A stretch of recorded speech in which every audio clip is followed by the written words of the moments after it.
I had an idea the other day. How was that? Talking of air travel, it was quite painful actually. I struggled through it. We got there in the end. I think Hasbulla, with his multi millions that he's making, should make an airline where all the airplane seats are the same size for us as they are for him. Oh. To give everyone, like Hasbulla Air, the experience. Can you imagine? Wow. Like, can you imagine flying to UFC 280 on an airplane where the seats are the same size as they would be if you were Hasbulla's size? Yeah, that would be awesome. Right? Yeah. I mean, you could curl up in a ball in it. I'm like too excited right now. Stand up and jump on the seats and look at the people through the seats behind you like a kid does. Yeah. And you could deck people during the flight. Of course you take it there. Of course you take it there. This is why... Because Mistry said he was going to get him to deck him. Deck him? Yeah. Yeah. I send him a Hasbulla gift, right? And then he's like... He's going to talk about meeting him this week, isn't he? Yeah, so he was talking about that. And I was like, oh my God, your dreams are coming true. And he said, yeah, I'm going to get him to deck me in the face. I think he should kneel down so Hasbulla can kick him in the face. That's... I think we should have like a rallying cry. We should start a hashtag Hasbulla kicks Mistry or something. No, I just want him to like go all out. Go all out. Not just one. Just hit him with whatever comes to hand. Until you get tired. Chair, ashtray, whatever's first to hand. You know, like Family Guy where he's fighting the chicken. Yeah. Like that. That's what I want. Hasbulla. But then Mistry's fighting back. No. But just one-sided Hasbulla beating to Mistry. Sorry, I'm not actually. I think the Hasbulla Air though thing that's got legs. Yeah, it has. Anyway, I didn't mean to say. Anyway, where are we? Hello, everybody. Welcome to the Outlaw Picks podcast for UFC 280. It's finally fight week. I know, right? Awesome. We've got war rooms on the channel for the main and co-main and co-main. That sounds like a gangster name, doesn't it? Co-main. Or like, like a gangster rapper or something with like ice cream tattooed on his face. What's his name? He's got a weird name, hasn't he? Gucci Mane. There we go. Coco Mane. That's his sidekick. Ah, I right? see. Okay. Yeah. Anyway, Sean O'Malley against Petr Yan, which is going to be a great fight. Did you see in the comments on the War Room earlier today? Someone said, it was a brilliant comment. It might be my favorite one of the year. I might even go back and pin it. The guy said this PTN guy sounds really dangerous, like PTN, the three letters. Yeah, so I was just going to say that throughout the podcast, but it's now like you ruined GSP. it because you brought it up. He's like, that's the, triple G, GSP, PTN. That's his name now. Yeah. Yeah, I think it works. He needs some better branding. He's a bit scary at the moment. He's a bit imposing, Yeah, he fights like that as well. Right? Yeah. He's going to scare some of O'Malley's fans, I think. Because of that, like, the red burning look in his eyes when he stares at someone he doesn't like. Anyway, we have two new sponsors for this week's podcast, which is awesome. Two companies that have been supporting me through my training for my upcoming boxing fight. So, first of all, Athletic Greens is amazing. Love it. Got onto this through Andrew Huberman, of course. We get a lot of good information from Andrew Huberman. We spend a lot of time listening to him while we're training. And he always talks about this. Lex Friedman talks about this. There's a bunch of people that got on this. And I thought I'd check it out. And they have been wonderful enough to support us and the podcast. So make sure you check out Athletic Greens. I started using Athletic Greens, obviously, for the start of the training camp, just to kind of make sure that my base level of nutrients was covered. This has got 75 nutrients in it. All very easily to absorb because they were all in small sachets. This is the travel packs. They come in small sachets. You just throw one of those in 12 ounces of water in the morning on an empty stomach, mix it up, and then you are covered for the day, which is really good, especially if you're traveling, because we do. And sometimes you're away and you don't know what food you're going to get, and you're kind of looking around, and you just want to make sure that you're covered. You've got that nutrient base level covered, and you're all set. And it's well, the two main things I've noticed is it's helped my sleep quality. I'm sleeping much better. We've been running further and longer, haven't we? I feel like my body's like oxygenated. I mean, we did 5 miles today? Yeah. Like we did 3 miles, came home and was like, I've got some more. Let's go again. I did another 2. my body feels oxygenated. I have mental clarity. I have good alertness. And the other thing as well is if you order this, you will get a free year's supply of vitamin D, which of course in this time of year in England we need vitamin D because there's not much sunshine. Although we did get some today. It's a big box. So I'm gonna open it and show you. But bear with me. Here we go. So this inside. Oh dear, Jamie. Sorry, I'm taking out your cameras. This inside it has got. Which honestly, I've been using regular glasses in the kitchen because I've been saving this for fight week because I want to roll in with a brand new clean AG1 shaker. It's very nice. Yeah. And there's the box for when you're traveling. You can put all of your AG1 into the box, and there's the free supply of vitamin D and K2.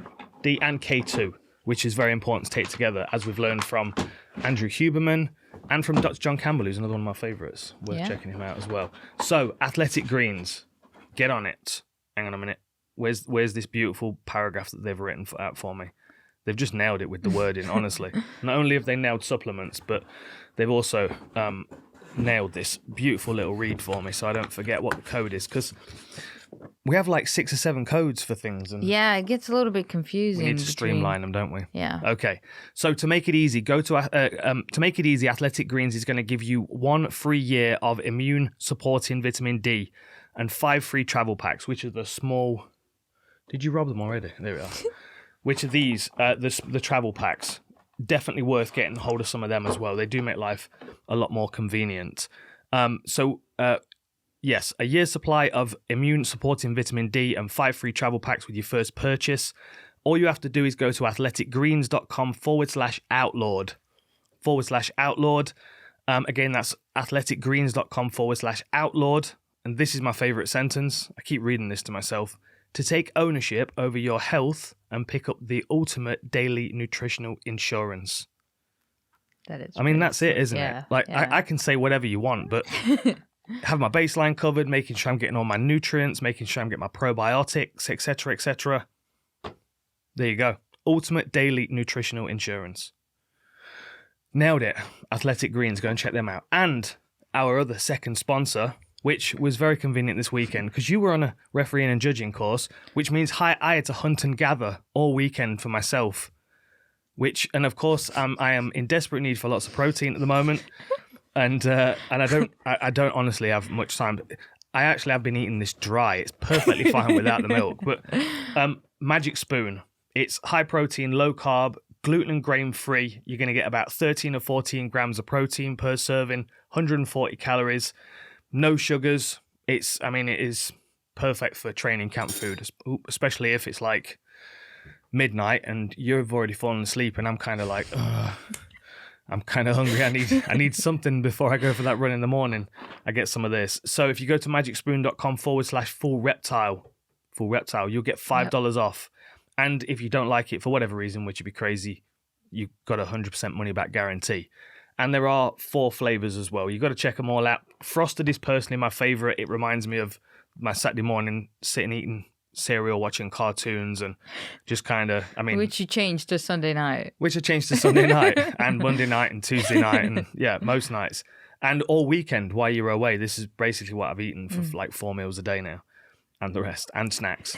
So there are 4 flavors. Now, this is my favorite frosted. What I recommend, though, is that you get the cocoa as well, and you go like 50-50, add the milk, and give it like, 45 seconds of a... You know what James Bond does with his drink when he's got it? Okay, you've been practicing. Of course. You've been like this is alchemy. This is alchemy. You know that scene in Hot Rod where they're sitting at the table outside the diner and they're giving him different jelly beans to try, and he's going too easy and he's naming the flavor. Yeah. Yeah, like you know how you can mix those to get different flavors. You've got 4 flavors here, which gives you. I don't know how many that 16? was. 6. There you go, 16. Good maths. 16 different options of combinations. Oh, so maybe it's not 16. Is it not 16? No, it is. Is it 4x4? I don't know. Yeah. This is why we don't do anything to do with maths, because it's no good for us. So yes. Anyway, before I get distracted. So go to magicspoon.com/ what is it? Full reptile. I made a note on the back of the box so I didn't forget. And use the code, and you'll get a $5 off, and you will get obviously your money back guarantee, and you'll get the variety pack, and you will love it. You will love every flavor, but frosted plus cocoa is the best. I see. It's the yin yang of breakfast cereal. You see, you've got light and dark. You know, the force and the dark side. So have you tried like all 4 at the same time? Of course I have. What kind of question's that? Have you tried mixing all 4 together? Yeah, of course. But you still would rather go for the cocoa and frosted. Well, you see, the thing is, the fruit is good because that feels like I'm having like a, you know, like a fruit salad. Got a little fruit salad. That's like my kind of starter. I see. Oh, right. Wow. Yeah. And then you can go peanut butter, which is like that's your main. Okay. And then you do a mix of frosted and cocoa for your dessert, and then you've got your 3 courses. That's the way to do it ultimately. Wow. I mean, you know, and you can try and switch them up. You can like almond milk is a good switch out for regular milk, and you know what I mean. Like sometimes more variables. I mean, this is regular milk, and I was also thinking people are going to think this is a prop. People are going to think that there's no way that they get proper glass milk bottles still. Yeah, but we do, don't we? But we do. Yeah. At 2 a.m. The guy literally like the gate opens and my inner dog like. I'm at the window. Shit. Yeah. Is anyway. that what the dog sounds like? I don't know, big dogs. Yeah. Not here. She doesn't, but she does go crazy and start running around in circles. Yeah. So look at that, real milk, and 13 grams of protein. And I've done loads of talking, so now you can do a bit of talking. What? So we're going to do the whole card today. Were debating. Whole card. We were debating, do we do the main card first and then the undercard? Do we just do the main card? Because, there are like 27 fights on this card. It's ridiculous. I think it started off at 19. Okay. And it's, down to 18? It just goes on. 14. I have to scroll to see the whole card. It's Yeah. I said during the weekend at Mark's refereeing course that there was too many fights and everybody complained.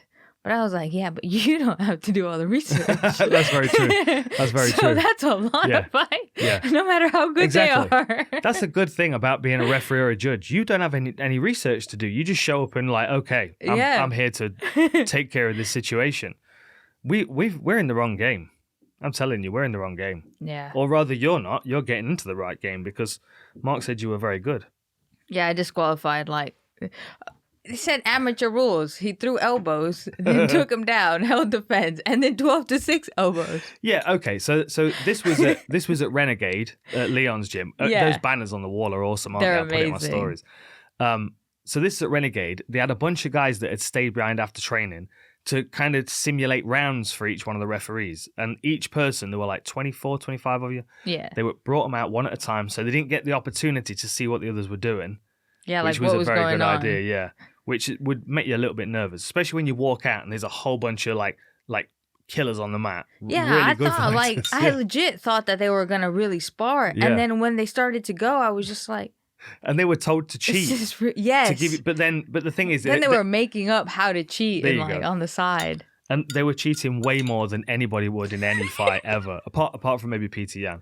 Most people would not cheat. Like, they were grabbing the fence and elbowing the back of their head. Which is amateur, which means no elbows at all. Of course. They were soccer kicking each other. Yeah. No, it was not pride rules. One of them was like, I think the best part was when they were trying to act that they had gone to sleep.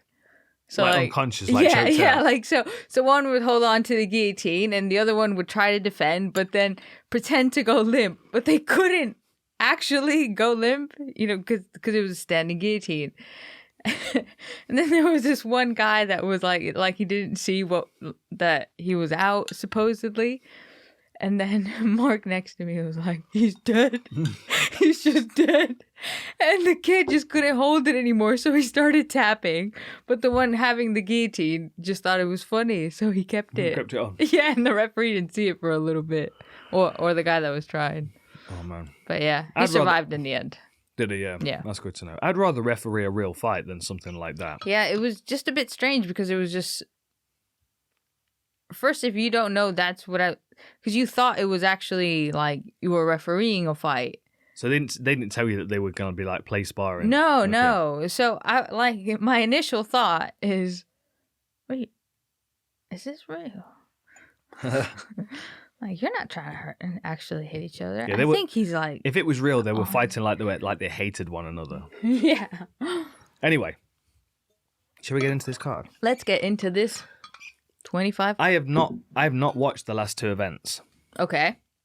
Because this is kind of like that one of those like all you can eat buffets, and I thought to myself, I don't want breakfast or lunch. I'm going to wait. I've been disciplined. I will go back and watch those events, but I wasn't like, Yeah. I can wait. I've kind of You weren't like hyped for it. No, I've been basically obsessing about this card for about a month now. Yeah. Like the breakdown show took me 5 days to prepare for, and then we've done 3 war rooms for the channel and a little secret dark room which is going up at some point soon. We'll just drop that. We won't tell anybody it's coming.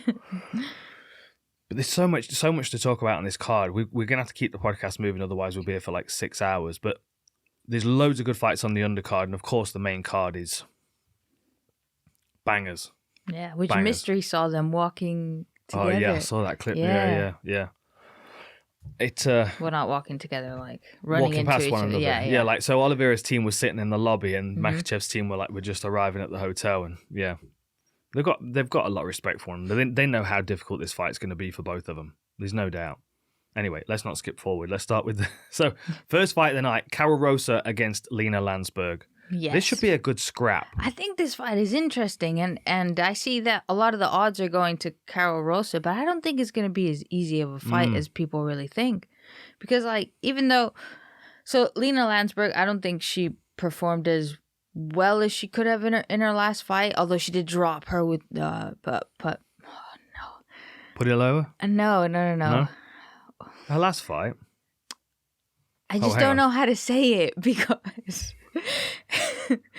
but it's not Pani.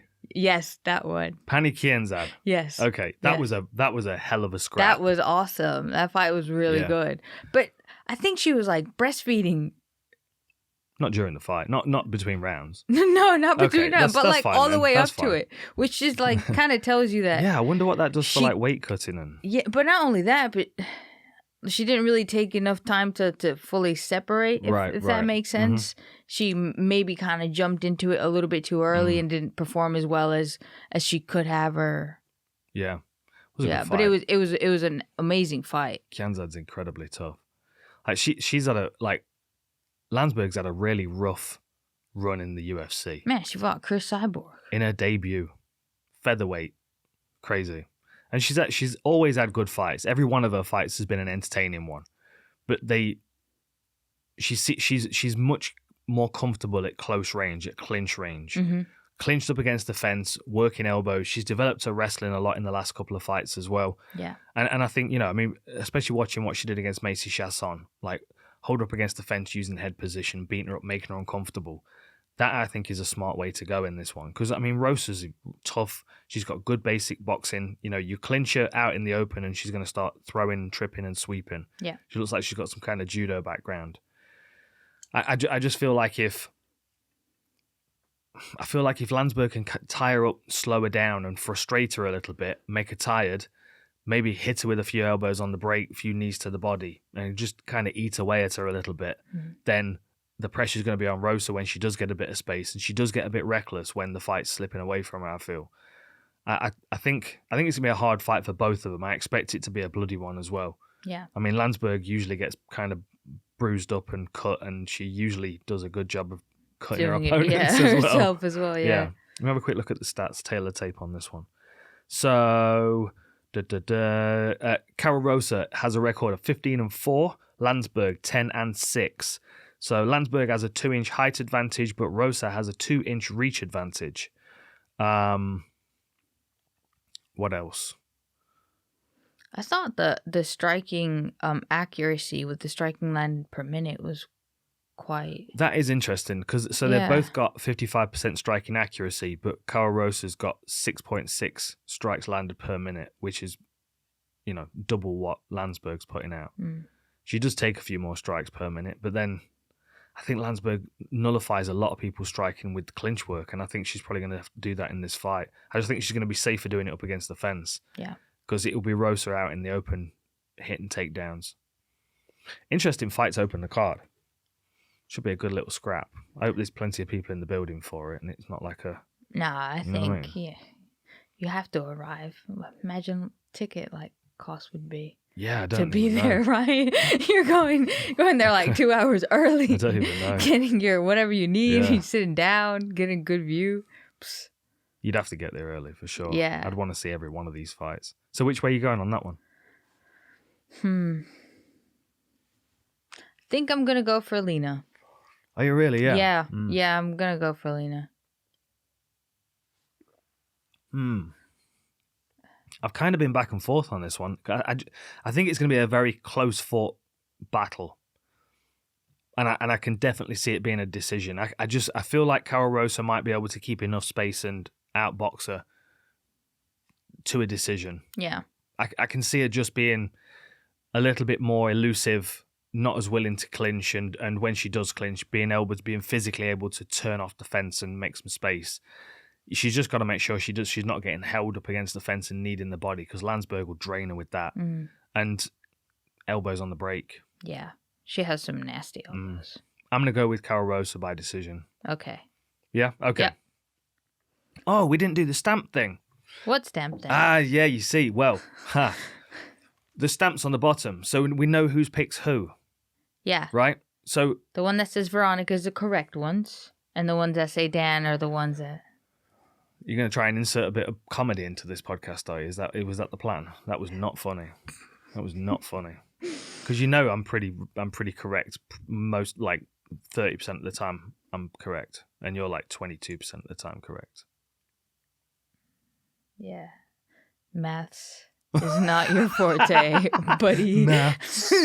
I don't know why you guys have to add an extra S to that. It's weird. Because it's a thing, mathematics. Just say math. You don't say maths. You It spit on somebody It just when you sounds say like that. it's incomplete when No, you it say just math. sounds like you're trying to No, I feel like Imagine- I'm hanging on the end of a cliff. I'm like, No, math. Stop. Not math spitting on somebody. That's maths. rude. All right, Anyway. listen, whatever. Where were we? So, we're having custom stamps. Okay.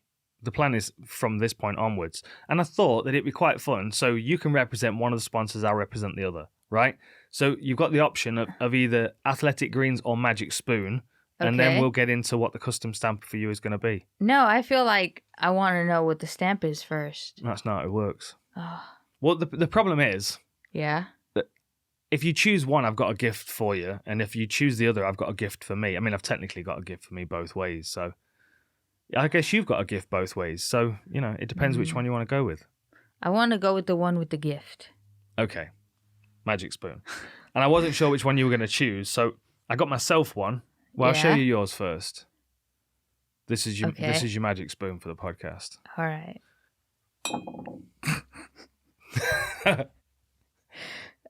Oh, God. You know you love it. You know you love it. Stir Wars. I got a Boba Fett one, just in case you chose Athletic Greens.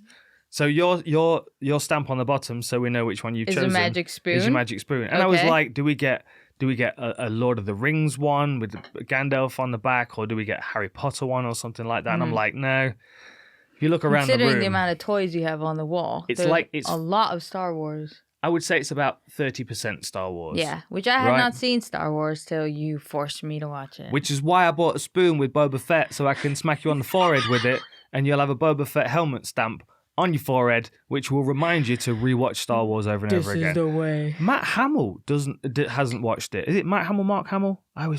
Mark Hamill, Luke Skywalker, who's also the ambassador for the drone fundraiser in Ukraine. Oh. They've actually brought in Luke Skywalker to help deal with Putin.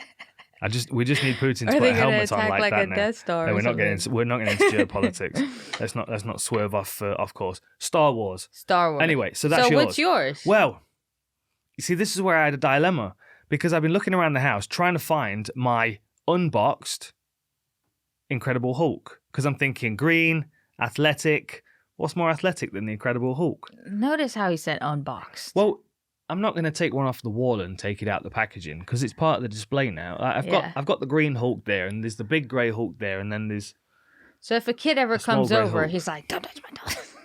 No, I don't let kids in this room. This is not a room for kids. Okay. It's not a room for kids. It's not getting out of the You box. can't fill a room full of toys and then have a kid come in and expect them not to want to play with it. Yeah. Right? Yeah, like any So I won't do normal that. person would want to This is buy a toy for that purpose. But there are toys throughout the house. Okay. These are my fucking toys. That's the bottom line. All right. You can have the spoon. Ah. These are my toys. I see. Anyway. I get a spoon and he gets toys. What happens if you're not here? I eat Magic Spoon all day, every day. Okay. Right? Yeah. So I thought I'd get you a Magic Spoon so you could whip me up something delicious at some point. Because I don't know how to use the kitchen. Okay, I see. I know how to clean it, though. That's the deal, right? Yeah, you're not doing a really good job at it. Oh, we're not getting into this. Anyway, so I couldn't find my Incredible Hulk. So I have two options. All right. I have Yoda, of course. Dun, dun, dun, dun, dun, or Raphael. Oh. Both athletic and green. Although Raphael's the bossy one, right? He's the bossy one, yeah. I mean, that kind of fits. But considering the age hang on a minute. of Yoda. Yeah, okay. He's 800 years old. You should be Yoda. Yeah, okay, thanks. I'll be Yoda. Yeah. I found the Fountain of Youth. I've got athletic greens now, so I'll be decreasing in age. I'll be Benjamin Buttoning. Oh, no, he went the opposite way as well, didn't he? Yeah, he went the opposite. Oh, but no he good. just like pretends to not be able to walk and then like He does the Willy Wonka backflips. thing. He does the Willy Wonka thing. He walks along. Oh, I'm old. Oh. And then all of a sudden was it Windu he was bouncing and flipping around? Count Dooku. I knew Jamie would know. Do you know why I know Jamie would know? Because Jamie got you a giant, life-size lightsaber. Yes, to which he has one of his own. Of course. You can't have one lightsaber. That's like being the only, like you having a phone and not knowing anybody else that's got a phone. Like, what would be the point? Who are you going to call? Don't say Ghostbusters. Don't say it. Like, you need someone else who's got a lightsaber, because these are like combat lightsabers. Like, they've got different colors, and then when you hit them, they make noises like. Been practicing. Anyway. So cereal, toys, then you have your a lightsaber. Yeah. But you have athletic greens in the morning, so you do the adult thing. Exactly. Adulting. Exactly. I see that. There we go. Yep. Right? All right. See?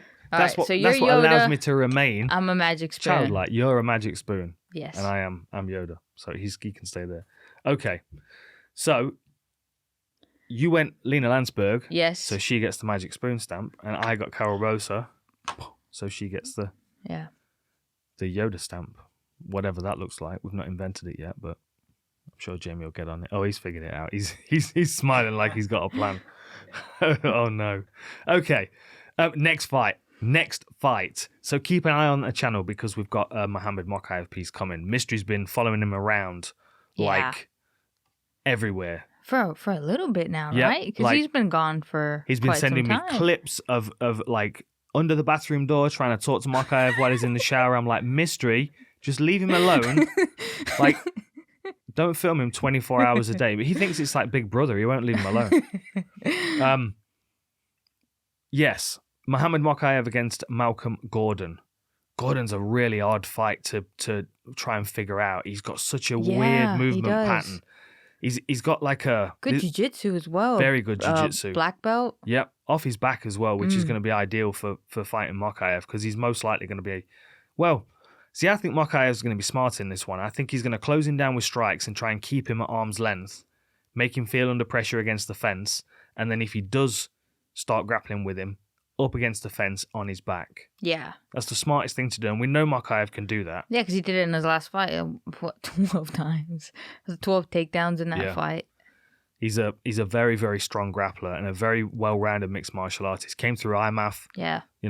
Really talented fighter. Very incredible. Very dedicated as well. I don't think we've even seen the best of him. No. Because He's young, sometimes isn't I see like, we've seen some training clips of him, and I'm just like, whoa. Right. Yeah, it's amazing the way he moves. He's right at the beginning of his career as well. What I'm starting to see with these guys that are coming through IMAF, especially the ones that that medaled, that were very successful. You see this kind of, it's almost like they're starting their second pro career. Yeah. Because the stakes were so high when they were at the IMAF tournament, or at least they felt so high at that point. When they moved to the UFC, it doesn't feel like that massive step because it's. Yeah, absolutely. Do you know what I mean? Yeah, They've it's not the same if that. you've had like, I don't know, like 10 pro fights and then go to the UFC to have all that experience. Because you also have experience with people interviewing you, with having eyes on you, but not to such an extreme level right off the bat. It really nicely builds you up, and it builds up your confidence. So if you're medaling against people internationally and you're doing these things, and when you become pro, there's a lot of eyes on you as well because you did so well. So you're progressing, but at a level or like at a rate that helps you, and not one that just, it's like, well, you're kind of ready. Yeah. Let's just throw you in there. And you get multiple fights in a week. Yeah. And you have to manage your weight because you have to weigh in every day. Absolutely. It's Mistry's been on the road for a bit. We've got the IMAF video on the channel as well, which is really worth a watch, especially if you're a young fighter and you're thinking about getting into it, or you're already into it and you want to start competing. Might ref your next match. Oh, how about that? She's bossy. Mark Goddard says so. Qualified bossy. I didn't need a qualification. I could have told them that myself. In fact, I should have probably warned him. One thing I will say, though, is Malcolm Gordon's last fight. Denis Bondar. Yes. Ugh. So now I watched that fight a few times because, of course, my first thought was he's got really odd elbows anyway. Yes, he's got really super extended, really bony and kind of.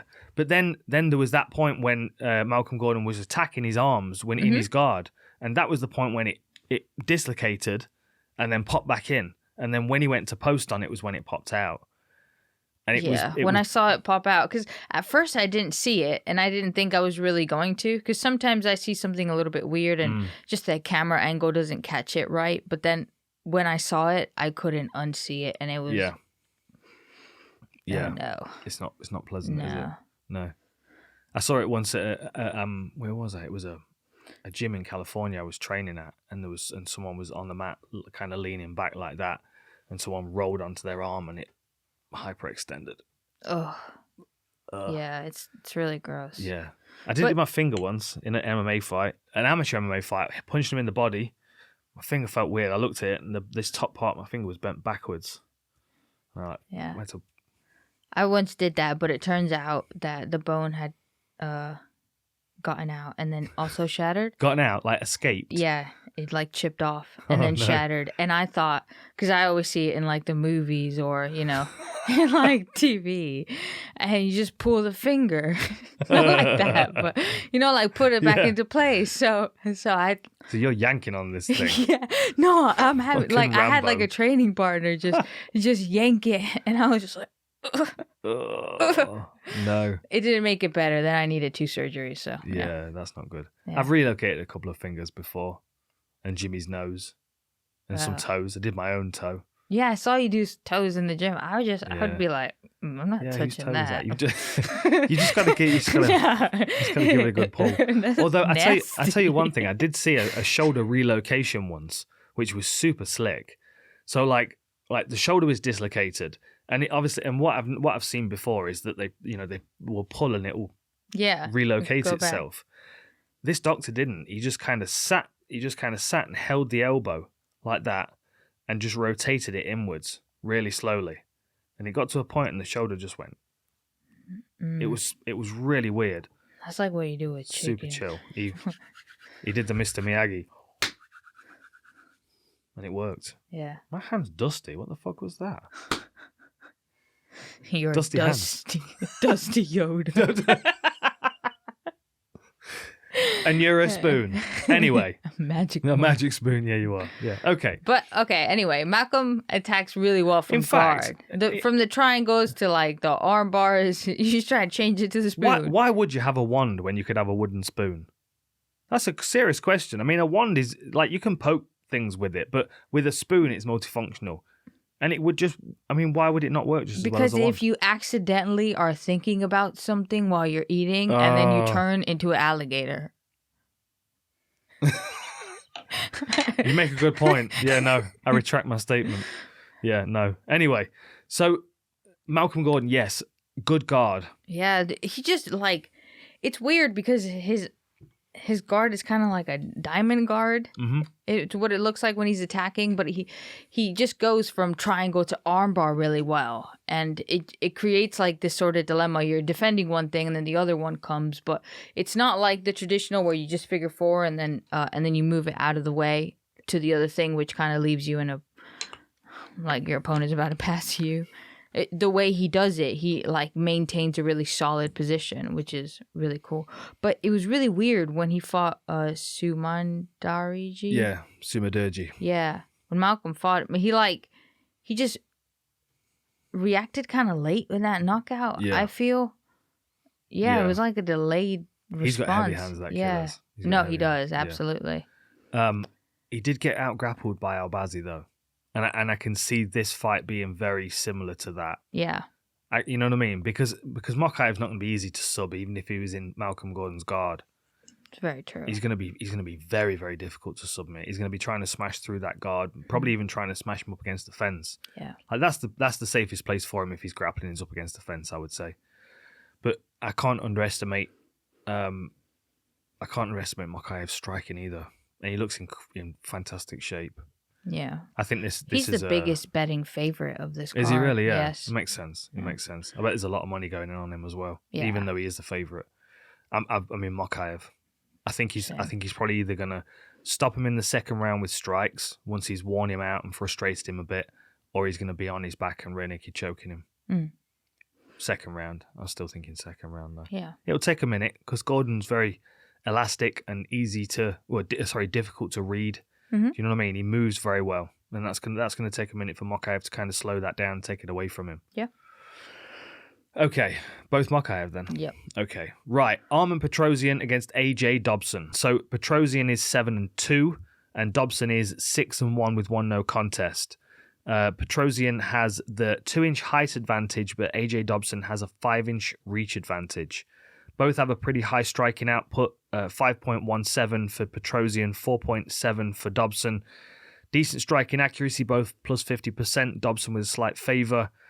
More strikes absorbed per minute on Dobson's part. Better striking defence for Petrosyan. No takedowns for Petrosyan. No takedowns, no takedown accuracy, 30% takedown defence.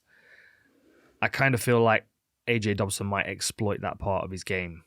Yeah, but I just felt like AJ was a lot better with the striking because he has so much power. Yeah. I feel like they're kind of both strikers with. But wouldn't you take Petrosyan out of his game if you feel? I mean, because I feel like Dobson's going to be able to take him down and beat him up on the floor.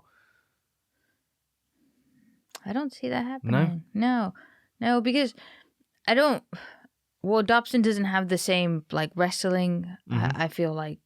Abilities as the other opponents who've been able to hold him there and keep him there. But if you saw the Dana White Contender Series, if you just, the moments that he's not held down, he's very dangerous. Yeah. And I feel like Dobson has really good striking, but I feel like he has more knockout power and more power than technical. Mm-hmm. So, yeah. So he might start like chasing him, like because AJ Dobson started to chase Malkoun. Yeah. Chased him during the fight, right? And something that Armen does really well is those check left hooks to pivot out of the way. So I can see him catching him with that and then like kicks and finishing off with striking. Are you thinking Petrosyan then? Yeah. I think Dobson's going to do it. So with the records, 6 wins on Petrosyan's record with 5 TKOs. The 6 wins on Dobson's record 3 TKOs and 3 rear naked chokes, all in the first round. I see maybe a KO by liver kick. Oh, do you? No, I think Armen. Dobson's going to catch him on the chin. I think Dobson's going to catch him on the chin, hurt him. Either level change and take him down, take his back, or take his back when he's on the floor and choke him rear naked. First round. Okay. That's what I think. All of the excitement, because these are still young in their career. Yeah, they are. Right? All the excitement. You're on UFC 280. You know, they're probably both sitting in the lobby of the hotel right now waiting for Hasbulla to show up so they can get photographs. You know what I mean? Like early in their career. So hang on a minute. So Armen Petrosyan's record on stats is 7-2. Is that because they're counting his contenders fight? I'm so confused sometimes with these fights are off. Okay. So he's like 6 or 7-2. Something like that. Yeah, because on Tapology it comes up at 6-2, but Yeah. on the record thing, well, my notes I have him as 7-2. Yeah. I think they must count. They must count one of his fights. I don't know. I'm not even going to get into it. Okay, so your pick is Petrosyan. Yeah. Stoppage. Body kick. Calling it. I'm going to go Second Dobson. round. First round rear naked choke. Dobson. Okay. Stick the Yoda stamp on it. Boom. Athletic Greens is winning this podcast. I'm telling you. You're going to have to answer to Magic Spoon. They're going to be like, I always win, so I don't know what you're talking about. you say that, but I have the force on my side this time. You're the dark side. Yeah, and I'm going to stir him away. Okay. Welterweights up next. Abubakar Nurmagomedov against Gadzhi Omargadzhiev. That would be a very difficult one to commentate. Right? Like, I would definitely get both of their names wrong over and over again. I'd end up calling one of them Forrest Whitaker, like I did Robert Whitaker. Call Gunnar Nelson Rick Story. Call one of these guys Rick. So Abubakar Nurmagomedov, you hear the name Nurmagomedov, and you think, oh, this guy's going to wrestle. But he's actually more of a striker than anything. Yeah. And Omargadzhiev is moving down a weight class, is he not? And I always felt like he was quite big at middleweight anyway. Like, he's not particularly imposing as an athlete, I don't think. He's just like a physically kind of a big dude. I'm surprised he's moving down. 6'1" with a 71.5-inch reach. Yeah, so his last fight was a loss to Xiao Borhallo. I can never get his name right. Xiao Borhallo. Borhallo. There you go. Just every time I say his name, just put Veronica's voice over it. Just to make sure that. Although it's 2 double R's, so it might be something different. I don't know. I'd say Borhallo. Okay. Well, you can say that. And anyway, so Abubakar Nurmagomedov, 16-3-1 is his record. Gadzhi Omargadzhiev, 13-1. 2-inch height advantage for Omargadzhiev, but a 1-inch reach advantage for Nurmagomedov, 72 inches. Higher striking output for Nurmagomedov, higher striking accuracy, more strikes absorbed per minute, better striking defense. Pretty much the same takedown average, 1.68, 1.64. Higher takedown accuracy though for Omargadzhiev, and a higher submission average per 15 minutes. I expect Abubakar to try and keep this one at a steady, comfortable pace where he can work from the outside and keep his kicking game going. Because I think Omargadzhiev is going to look like a much bigger guy in there. Yeah. What scares me about him is how much he goes for leg locks sometimes. Like he'll be, and they know what Contender Series, he was in a really just dominant position and he was doing really great, and there was a little bit of time left, and then he rolled for a leg lock. But because you do Sambo and you kind of, just because they put so much emphasis on leg locks, sometimes when you're going for them, it puts you in a dangerous spot. And yeah, what is it?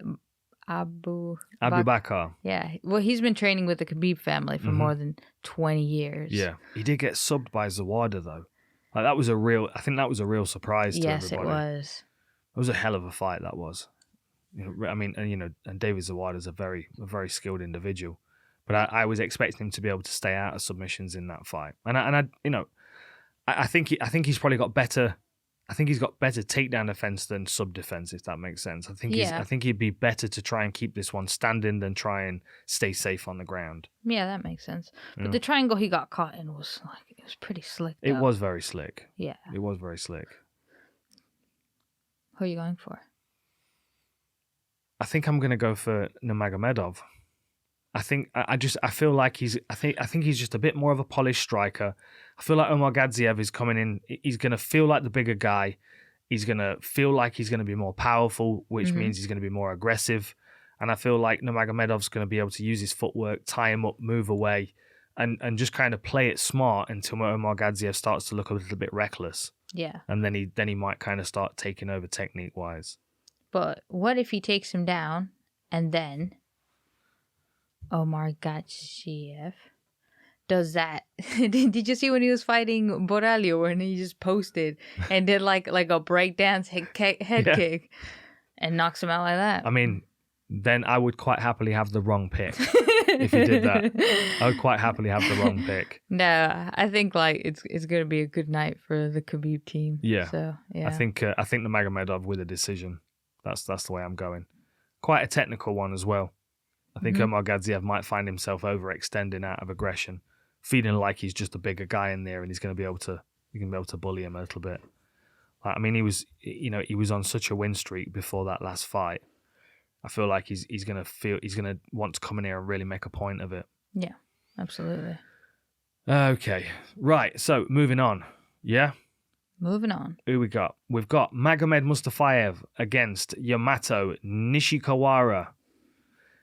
This is an odd one because Nishikawa has got quite a big record. 21-3-6 is his record. But every single one of his fights I watched, he looks like he's been hit by a train. Like he's like eyes swollen up and his nose is bloodied and he's a bit wild. He's predominantly a grappler. From what I can tell, he's predominantly a grappler. But he's a very, very game striker. Yeah. Even though he's not particularly polished, he strikes out of either stance, and he usually is taking punches while he's landing punches. But if he gets on the floor, he is a bit of a handful. I just don't know what he's going to have to offer for Magomed Mustafaev. Yeah, I don't. He's just a dangerous guy. His kicks are disgusting. Yeah. Like he throws it like he's just gonna split you in half. Just go straight through you. Yeah, and this kid, Nishikawa is not. He's in good shape, but he's. I don't think he's got the body to take those kind of body kicks. I think Mustafaev is going to feel like an absolute powerhouse, and he's fought some good guys as well. Nishikawa. Yeah, he has a. Oh. Yeah. Yeah, well, I mean, but they both have. But Nishikawa, it's not like he's coming into the UFC like fighting just a load of a load of cans. I mean, he's got a couple on his record, of course, but he's got guys that have got loads of experience that gave him really, really tough fights. Which was the one I watched? There were a few that I went back and watched earlier in his career, and he's had 5 rounders as well, where it's been like a real back and forth scrap, and he's ended there was one guy he stopped. I can't remember the kid's name. His nickname was Tencho, and they called the doctor in. So Nishikawa was in guard bottom, and he was posting and smashing him with his elbow to the point where he'd done so much damage to his nose and his mouth that the referee called the doctor in and they stopped the fight due to bleeding. He just made a mess of him from guard bottom with his elbows. He's a bit of a nightmare of a fight, but I just don't know what he's gonna have for Mustafaev. The guys, so you look down the records of the people he's fought. The last guy he fought was 9-11-4 was his record. The guy before that was 2-1, 13-6-2, 6-7-1, 16-6-5. There's some fighters with decent experience, but then you look at. But didn't you say there was something weird with the record? Yeah, there was one of them. So the fight I found, I looked at it based on the date of the fight. Hang on a minute, I can tell you which one it is based on that. Hang on, because here we go. So what was weird about it? It was they listed his record as being 15-0, but his record actually at the time was like I don't know, 21. I don't know. His record was different to what they announced. Oh, I see. So what you mean. I get the impression that he's had a lot of fights across a lot of different organizations, and yeah, I don't know. It was just weird. There was a lot of kind of uncertainty to some of the people that he was fighting. Yeah. Like lots of draws on his record early on as well. I just don't. Honestly, I mean nothing against him, and he might surprise me, but I just don't feel like he's ready for this. I don't feel like he's ready for Mustafaev. Who has a win over what is it, Rafael? Oh, Fiziev, that kick. Oh, yeah. That kick was disgusting. And because I called that fight, Yeah, everyone was very excited about Fiziev making his debut in the UFC because they've been talking up how lethal he was. And at the time, Mustafaev was coming off that rear naked choke loss to Kevin Lee, and it just kind of felt like Fiziev was just going to come in and kind of dip out the way of a few kicks, Senchai style, and then stop him with something flashy like a spinning kick. Yeah, and he just seemed so confident that he let his guard down a little bit. And Mustafaev caught him by surprise. Yeah, but he did throw that spinning kick earlier in the fight. He did catch him. It was like a pre-warning to the hell that was about to break loose. But that's Fiziev for you, isn't it? I mean, he is a game fighter. He is a in the pocket kind of guy. Mustafaev's actually got a win over Abubakar Nurmagomedov, first round stoppage. He's just very overpowered, if that makes sense. He just throws everything so much that sometimes I just feel like, I don't know, like it's supercharged. Yeah. He is a bit overpowered for his frame, I think. But I think that's going to be a shock to Nishikawa's system. I don't think he's going to have fought anybody. Like, even if he gets his hands on Mustafaev and drags him to the floor some way, he's just gonna feel so strong and powerful and hard to hold down. I can see Mustafaev stopping him in the first, to be honest. Yeah, I agree. And he's a tough kid, but he does get damaged quite easily. I'm going Mustafaev stoppage. Yeah, I am as well. Okay, Zubaira Tukhugov against Lucas Almeida.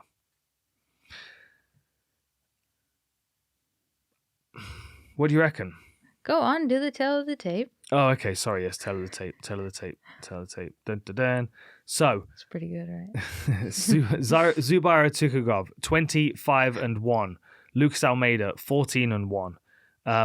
Almeida's got the height advantage, 5'11" compared to 5'8", and he's also got a 3-inch reach advantage. Higher striking output, higher striking accuracy, more strikes absorbed per minute, lower striking defense, but then nothing but takedown defense, 50% takedown defense. And then you look at Tukhugov, who's 2.4 takedowns per 15 minutes, 43% accuracy, 100% takedown defense. I feel like Tukhugov's going to try and, I think he's going to try and kind of, I don't know. I can see him kind of waiting. I don't think he's going to be aggressive in this one. I think he's going to hold back, and I think he's going to let Almeida kind of come to him. Yeah. I think that height and reach might be a little bit unnerving for him in the opening round, and it wouldn't surprise me if we see Tukhugov trying to wrestle him, take him down against the fence, where he can nullify that height and reach advantage. Yeah, he has a really cool way of taking people down against the fence because he grabs them and does this reverse back kick type of thing. Uh-huh. You know how people usually go like ballerina toes into it, so you go around for the leg. He just uses the other leg and shoots it back. Hacks it, yeah. Yeah, I love it. Yeah, and I think he has a lot of power with that left hook as well. But with Lucas, he just loves fighting. Yeah, he loves fighting, and he's aggressive. And even if you're technically better than you, he's gonna kind of, lack of better words, makes it into like a slugfest. Like he just brings the fight to you. But sometimes I see when he hooks with his lead hand, he kind of is not very well protected. So if you have somebody who's like how do you say his name? Tukhugov. So if you have somebody like him who can keep enough distance and pressure to hit him with a 1-2 and then move out of the way and throw kicks, because he has so much power with his hook that I just think he can out technique him. Yeah, if that makes sense. Yeah. Like just be a little bit cleaner, which is what Lucas suffered or struggled with in the Dana White Contender Series versus Daniel Selhuber. It was kind of that, and he made the fight so much closer with how aggressive he was. Yeah.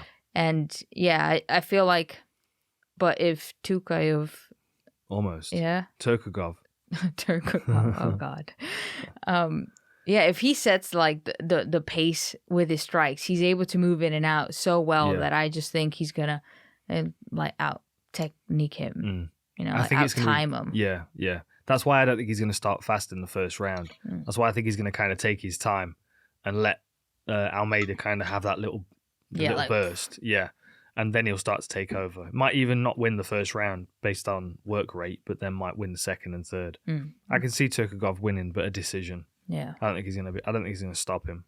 This should be a good fight, this one. Like I think these are two guys that we could be keeping an eye on. One of them could be emerging at some point. I mean, if Almeida keeps winning here, but even if he picks up a loss, he's going to be 14-2. Yeah. You know what I mean? He's still in a really good place to make a run towards the top. And then, Tukhugov, 20 wins, 5 losses and a draw. You know, still plenty of time for him. I think he might always be a little bit in the shadow of some of the other fights in the division. Because, I don't know. I don't see him as being quite as marketable as some of the other guys. I think he's got a decent following, but yeah, I think he's gonna have to start impressing with his performances. I think that's what's gonna get him to where he wants to be in the division. But I think he has a fighter now that can help him do that. Yeah, because like sometimes they're like, oh, it wasn't entertaining or it wasn't this, but. Man, it takes two in a fight to do it. So if the other person's playing a certain type of game and it's just kind of not allowing you, because then if you don't want to overextend yourself and then lose because you were trying to make it entertaining. But then you also want to do that. And I just think Lucas is the type of guy who can help him make an entertaining fight. Yeah. If that makes sense. Because you have no choice. So which way you go? Oh my God. Tukhugov. Tukhugov. Yeah, Zubaira. I'm going the same way. I think a decision, but it should be there might be a couple of moments in it where it gets a little bit wild before he gets his discipline back and clinches him. Yeah, Tukhugov, 2 votes for. Okay, this next one's a good one. This next one is this is one of the fights I'm quietly excited about on the card. Volkan Oezdemir against Nikita Krylov. Like Krylov was good in his first run in the UFC, and he was a heavyweight. He picked up a couple of losses, went away, and then came back. And did he make his like second debut against OSP? Mm-hmm. And then he fought Yamato as well. He's a very, very skilled individual. So hang on a minute, where are we? He was in the UFC a little while, and then he got released, and then he came back after a few wins. Here we go. So he made his debut against Sao Palale in heavyweight, and then he fought Walt Harris, stopping him in 25 seconds. Then he got Von Flood by OSP, beat Cody Donovan in the first round, beat Nedov in the first round, beat De Lima in the first round, beat Bahos in the second round, head kicked Ed Herman in the second round, then lost to Krylov and got released. Yeah, what? I mean, maybe he didn't get released. Maybe Fight Night Global offered him a load of money, but I don't think so, because he kind of went on he did Fight Night Global and then he did another show and then Fight Night Global again. Yeah. But like everybody he fought outside the UFC, he stopped. And his last fight outside the UFC was Fabio Maldonado, stopped him in the second round and then came back in and made his second debut against Blachowicz, lost, beat OSP. But he lost to the ex-champion and then Glover Teixeira, which also was the champion. Yep. But beat Johnny Walker. Right. And lost to Paul Craig, Magomed Ankalaev. He's only losing to really good guys, and he's beating good guys as well. You know, win over Gustafsson, win over Johnny Walker, OSP. I think he's a real handful. Like Oezdemir is a very skilled kickboxer, but he's I feel like he's got like kind of such a steady pace to his fight. Yes. That if you've got someone that's a little bit erratic and will quite happily go after it, I feel like he might struggle a little bit. Yeah, no, I see what you mean. And just in his last fight with Paul Craig, I felt I didn't feel like a lot of urgency from him. Like, I'm going to go knock you out. And he did before when he was like trying to run for the title. I wonder if he's changed his nickname, because it was No Time. Maybe now he's got time. Maybe his new nickname's Got Time. Yeah, maybe. Yeah. Yeah, I felt like... He's only 33. I thought he was older than that. He's had a lot of fights, hasn't he? But then again, so's Krylov. I haven't done the tail of the tape. You didn't remind me. How many times? So then you Every can say time. I'm bossy. You've got to remind me every time. You I are have bossy. no time You've got to for own this. it. Very good. Okay. So Volkan Oezdemir is 18-6. Nikita Krylov is 28-9. 1 inch height advantage for Krylov. 2 inch reach advantage for Krylov. Striking output goes to Volkan Oezdemir. Striking accuracy goes to Krylov. More strikes absorbed per minute for Oezdemir. Better striking defense. Yeah, see, this is where it starts to get a bit different. And Ozdemir's got 86% takedown defense, but 1.4 takedowns per 15 minutes and a 1.3 average for submissions. That's where I feel like Krylov can make this a really difficult fight, because I think his striking is good enough. He's got the height and reach advantage. I think he's long enough to be able to work his basic strikes, but also mixing clinch work and making Ozdemir's life difficult stepping forward. Which is how he caught Gustafsson in that clinch with that uppercut. It's gross. But it kind of scared me because right in the beginning, he kind of like threw a kick that got caught, and he got caught with a hook. Mm-hmm. That I was like, ooh, you weren't well protected for that one. And with how much knockout power Volkan Oezdemir has. True. But then I also feel like, I don't even know if he's taking it like as great go for the title as he was before. No, I think before he was. And then but you can even see like the timeline of his fights. Oh, is it? Yeah. It's just kind of like dipped off. I mean, that streak of 3 losses was rough. Yeah, you know? but I mean, you got to think 2018 you lost to Cormier in January and Anthony Smith in October, and then March of the next year lost to Dom Reyes. That was a rough run for him. And he picked up a couple of wins, knocked out Latifi and beat Rakic by split decision, but then Prochazka, current champ, got stopped and then lost to Ankalaev.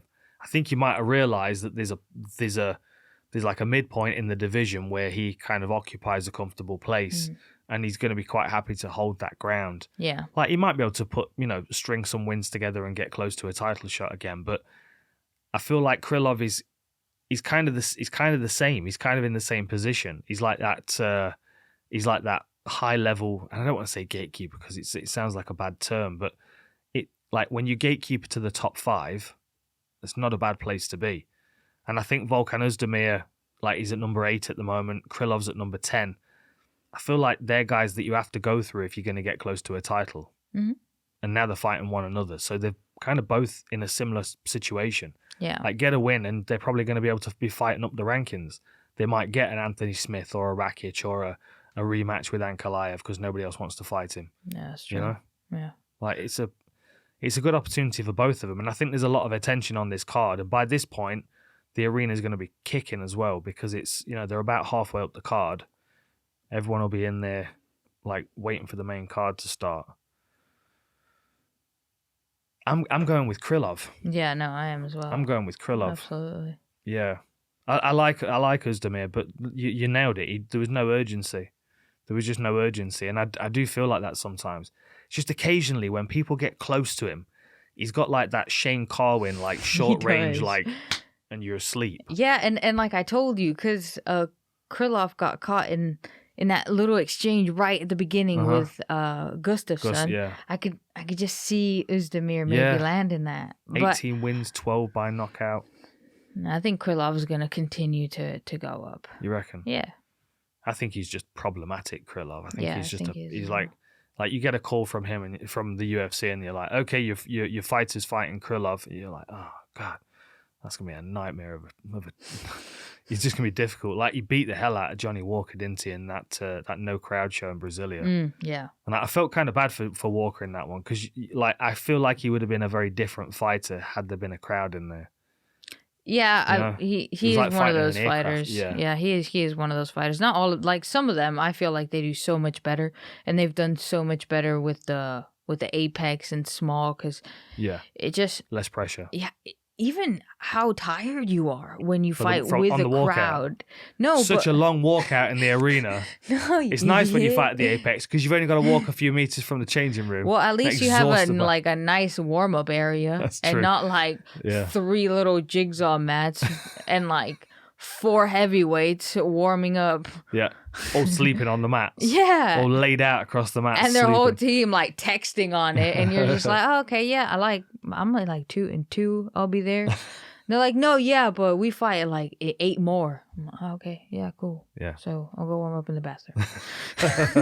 So at least in the Apex, they have that 1 and 2. After an event, you just feel exhausted. Yeah. And in the Apex, I just feel like it's just like an intense sparring. Yeah. You know? Yeah, for sure. In comparison, I'm Mhm. not saying that at all, but like in comparison, I just feel like you won't feel that energy dump or that. Yeah, it's not like walking out in a massive arena. No, I agree. But I don't like that. To me, doesn't face Krylov at all, and that's what you saw in the Johnny Walker fight. And I think, I mean, he seems like the kind of guy that he's probably most likely fought in an aircraft hangar anyway. That was probably an empty space, and there was just a few people watching. You know what I mean? He's like I bet he's had a whole bunch of fights that aren't recorded. You know.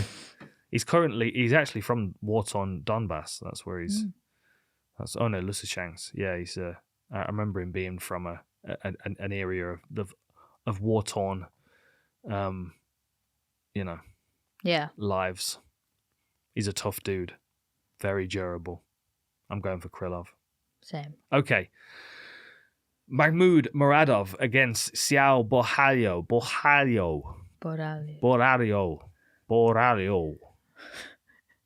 What? No, that I'm just trying to be more. If I put my gi on, I'd be able to say it. Ah, okay.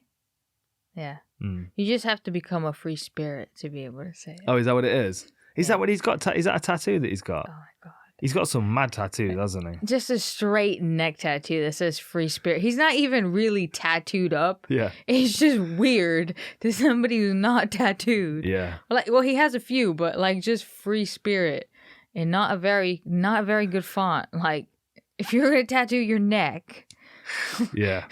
yeah, for sure. You just make sure it was a good one. Definitely. Like it's different if someone's tattooing your leg, isn't it, Jamie? You can have anything tattooed on your leg. Got brain dead tattooed on his leg. Yeah, I know. Brilliant. Mistry did it. He forgot. That's yeah. You know what? Anytime I say brain dead, I feel bad. Why? I'm gonna confess to you, Jamie, because you have a tattoo that says brain dead. So if ever I'm like, "Are you brain dead?" I'm just like, "Oh, poor Jamie. He has that tattoo." Yeah. Oh, okay. It was when you were filming that fighting show, wasn't it, in Copenhagen? And we'd found that tattoo studio called Enter the Dragon, which is why we went in there, of course. Mistry wanted his hands tattooing, didn't he? Mm-hmm. And we'd gone in, and then we got chatting to the guy that owned it, who was a martial artist and a big fan, and we got chatting to him, and then these boys went back, because obviously I had work to do, proper work. These boys went back that night and at a tattoo shop lock-in, got smashed and tattooed one another. I mean... But they're the stories that you want. You know what I mean? You want those kind of stories. I'm all in favour of it. Yeah. I've tattooed a few people in hotel rooms in my time. So I don't recommend when are you having. gonna get tequila so I could tattoo you? I'd need something stronger than tequila. I'd need you to knock me completely unconscious or something. All right. No, you can tattoo me. I won't mind. Okay, where were we? Mahmoud Muradov against So I kind of feel like we. I mean, obviously it was his first loss. I kind of feel like I'm getting mixed up. It was his first loss in the UFC. Muradov. Like he's a very, very dangerous fighter. 25 wins, 7 losses. Very skilled individual. But in that last fight against Mershaw, and I don't know whether it was a combination of the eye poke and the groin shot, but he just kind of went flat and started to look a little bit ragged, a bit reckless. And Mershaw is one of those guys that, like, you can absolutely dominate him and smash him like Chimaev did or like Jack Hermansson did. But if you give him a bit too much respect and you let him into the fight too far, he's such a veteran that he'll find a way to beat you. And I don't know. He just didn't look himself in that last fight. Oh, do you know that he signed by Mayweather? Is he really? Yeah. Yeah. That's pretty cool. That's crazy. I think he's the only MMA fighter signed to Yeah. Mayweather. Yeah, I can't. Surprised well, I can't Mayweather's not pulled him out of the UFC and got him fighting Jake Paul or something. Right? If you're the promoter, that's what you do. Did you see Jamie Foxx's impression of Floyd Mayweather? No. Oh man, I'll have to find it. It popped up on my Instagram the other day. He just nailed it. He's like the facial expressions and the cadence and everything. He's very good. Yeah, Jamie Foxx doing an impression of Mayweather. Definitely worth a look. Anyway, I think this fight is gonna be crazy. Yes, I do. I am very excited for this fight, and the more I watched of each other, the more I'm like, oh, this is gonna be a great fight. Yeah, because Muradov has really good body shots, but it's gonna be a little bit harder for him to do it against Borralho because he's a southpaw. Yeah. So it's just like a tiny bit more distance to. And a bit too risky to kick, do you think? Yeah, maybe. I feel like it'd be a bit too risky to throw too many kicks because I feel like Borralho's he's gonna come running through anything that he throws to make it ugly. And I feel like Muradov likes that kind of moving along the fence and picking and being the technician, like not getting hit too much. Yeah, you know what I mean. He's always seemed to be that kind of bit too slick for everybody he fights.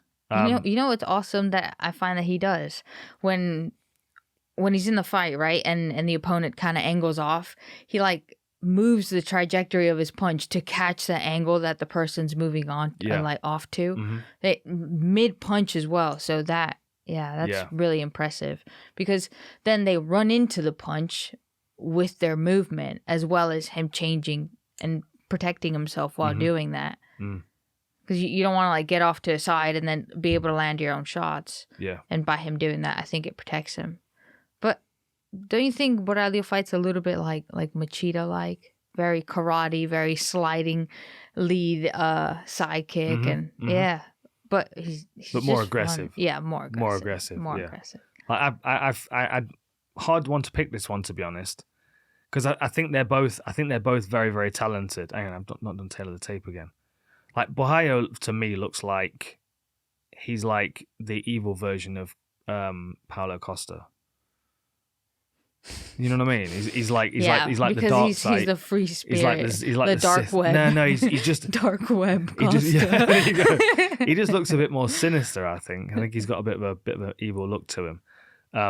I think he's just a bit wild. I think there's a bit of a madman in there waiting to get out. Magomed Muradov 25-7. Xiao Borralho, I'm definitely saying that name wrong.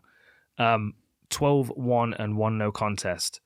5'11" Borralho is compared to Muradov, who's 6'2". But then same reach, both 75 inches. Highest striking output for Muradov.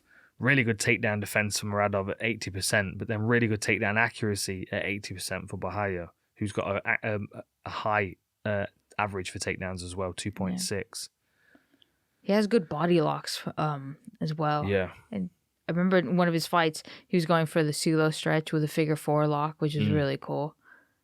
Yeah. But Muradov he's just so good, like clean. Yeah. Technically so clean. With his strikes, he moves well. He's on his toes and yeah. Yeah. And do you think he's going to be able to stay moving and keep Borralho off, though? Do you think he's going to be able to pick him off for that long? Because I feel like Borralho's going to get to him at some point. I think he's going to make it an untidy fight. And I think if he pressures Muradov and makes him, like, really skirt the fence, I think that might get to him eventually. Like, I could see Muradov outpointing him for a round or a round and a half, and then eventually Borralho's getting to him, like, takes him down or I could certainly see him coming on stronger in the later half of the fight when his pressure started to pay off. Yeah, but also Muradov finds really good timing. Like sometimes it takes him a while. Like versus Gooden, it took him just like a tiny bit to find it, and once he did, he just like ran with the fight. Yeah. So just to be able to find that distance. But that's the thing, is if Borralho doesn't give it to him, that's why I think pressure's gonna. I think he might be walking onto shots, but I think he'll be happy to do it until he starts to break that, that distance between him and gets to him. Yeah. Yeah, I see what you mean.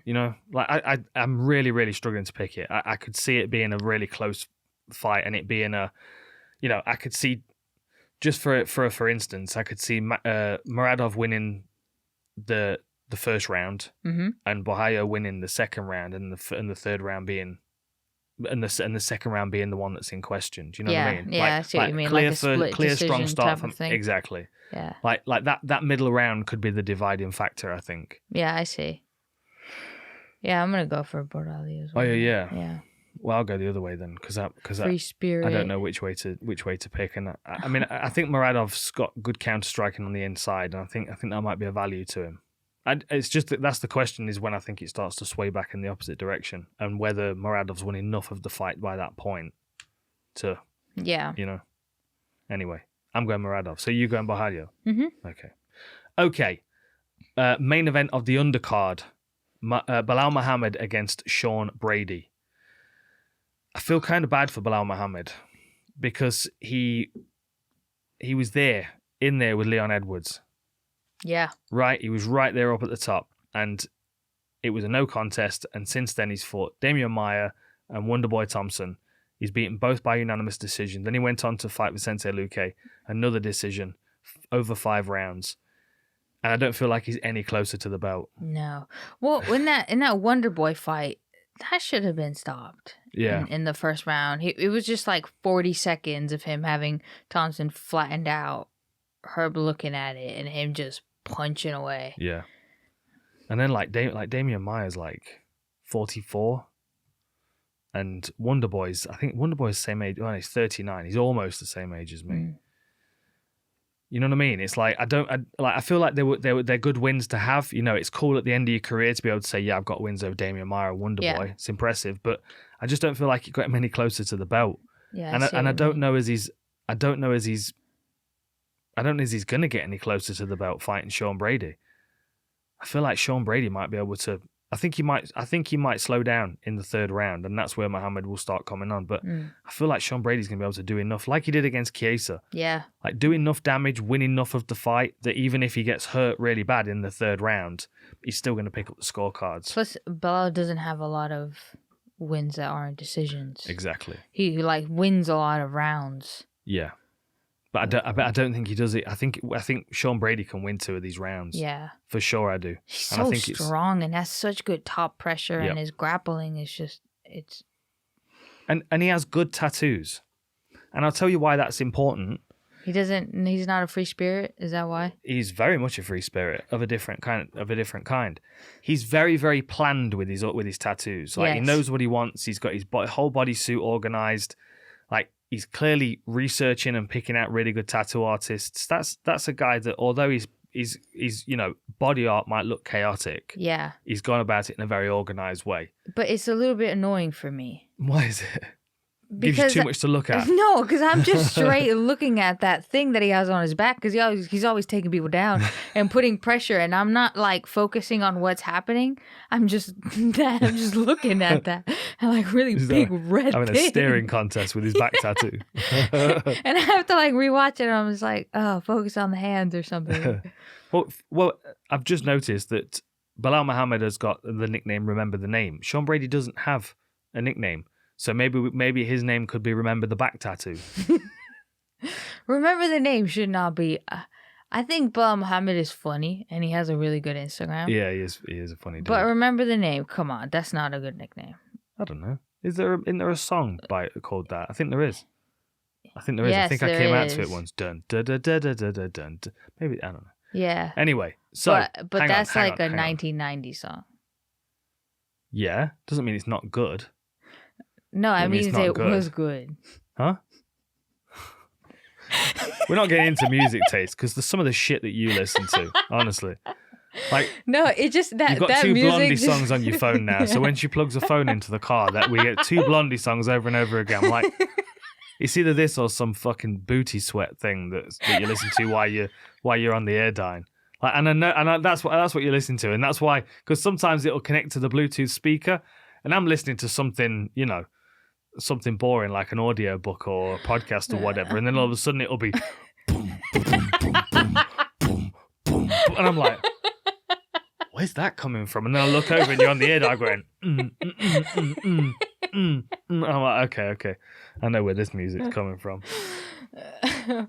Whatever. It's like the music that they have on Tropic Thunder, the movie. You know what I mean? Anyway. This podcast is just half you insulting me.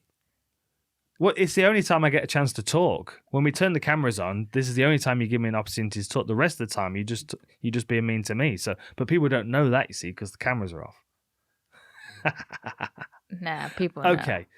Tail of the tape, Belal Muhammad, 21-3 with 1 no contest. Sean Brady, 15-0. 1 inch height advantage for Belal Muhammad, both of them with a 72-inch reach. Strikes landed per minute goes to Belal Muhammad, but striking accuracy goes to Sean Brady. So they're probably landing about the same amount, given the fact that his accuracy's slightly higher. Slightly higher striking defense as well for Sean Brady, but I would imagine that took a bit of a hit in the final minute or so of the Chiesa fight. Yeah. Really high takedown average. I mean, for both of them, it's pretty high. 2.29 for Muhammad, 3.2 for Sean Brady. Higher takedown success for Sean Brady, higher takedown defense for Belal Muhammad, and slightly higher submission average for Brady. I think it's an evenly matched fight, but I think Sean Brady wins 2 rounds. Yeah, but what do you think about Belal training at the Khabib team now? I think that's good for anybody. I think anybody that can get time training with those guys is going to be beneficial. But don't you think it's going to be beneficial enough to fight somebody like Sean Brady? No, not this time around. No. You don't think there's enough time to adjust to him? Maybe I'm underestimating him. I just feel like Sean Brady is going to probably win the first 2 rounds, and then Muhammad's going to turn it around like end of the second or beginning of the third, and we're going to run out of time. Yeah. With Chiesa. Yeah.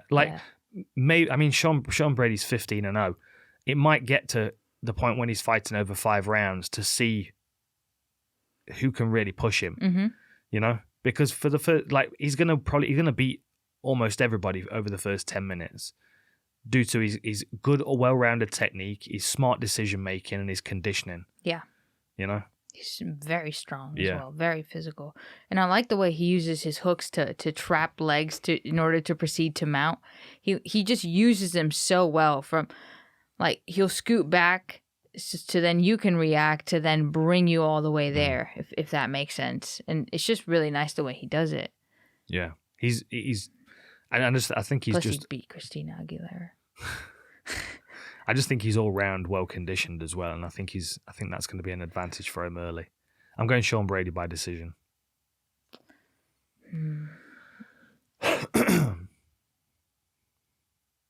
I'm gonna go with Muhammad. Okay.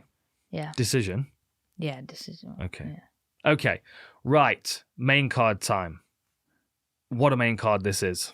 What a main card. I mean, I feel like we could talk for 10 hours about each one of these fights, to be honest. We've talked more than 10 hours. Yeah, well, we have. For the past 2 weeks about this card. Yeah. And honestly, I'm really pleased, and I'm touching all kinds of wooden products right now.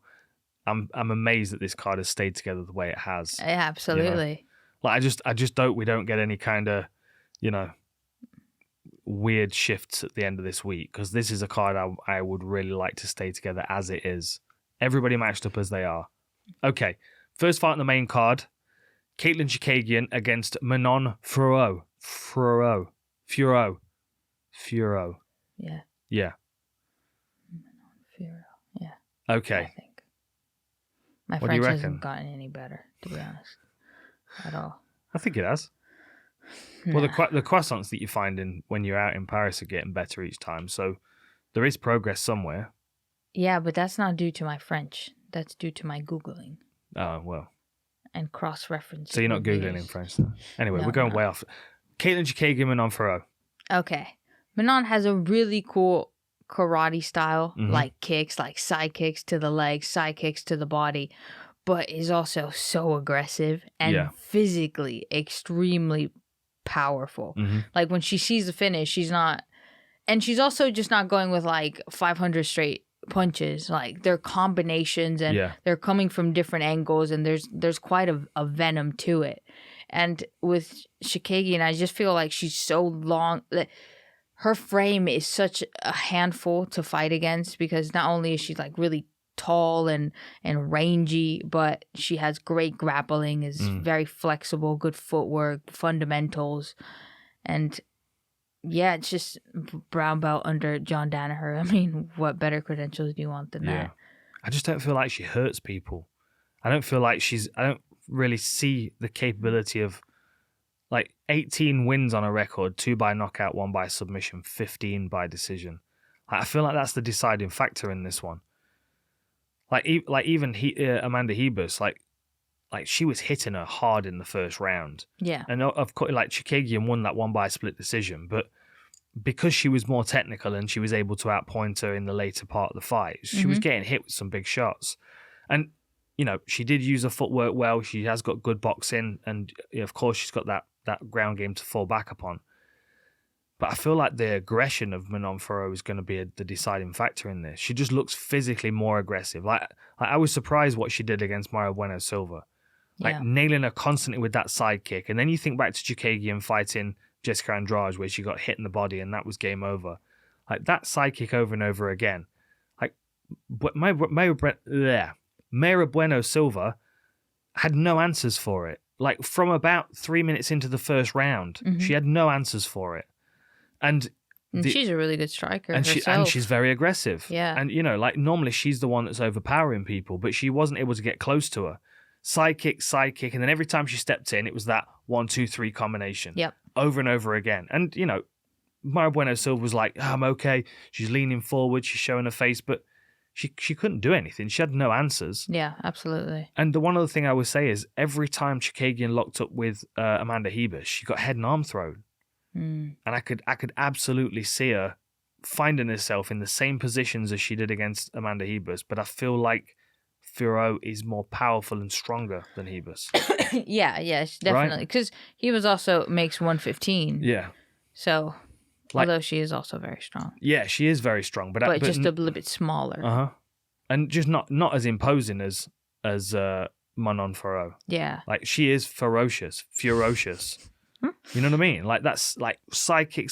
And another thing as well I noticed, and this is something that takes me back to the last Gregor Gillespie interview I listened to, when he was talking about, you know, in order to make them tired, I've got to get tired in the process. Yeah. Or something along those lines.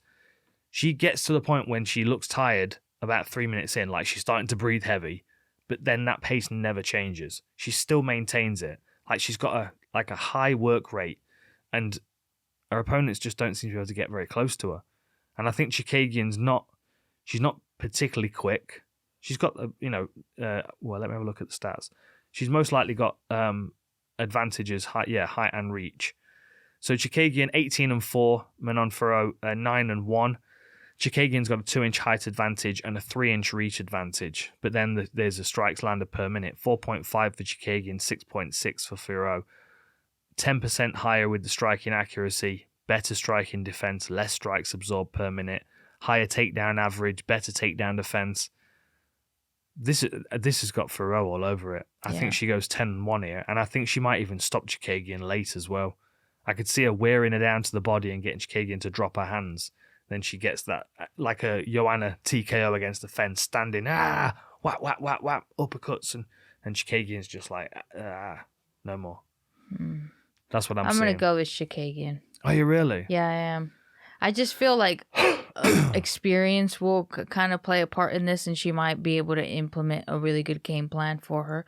Because Chikagian's been training like karate type things since she was 4 years old, you know? So it's like where maybe somebody else won't have that, what do you say? Like not the knowledge, but like the rhythm down of the way a martial art is, right? Like if you have Taekwondo and you have like sort of that thing down of it, you don't have to learn it. So it's not something new that's coming. So maybe with her opponents, it might have been something like, I'm not used to this rhythm, but I feel like she might be just enough to just get a decision win over her. You reckon, yeah? Yeah, I just think she might like outsmart her and use her grappling. I just don't think she's quick enough to get around that side kick.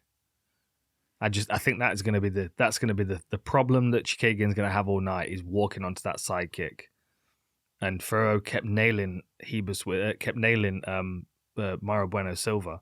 Yeah. And Chikagian's not going to have more aggressive footwork than Bueno Silva, and she was able to hold her off.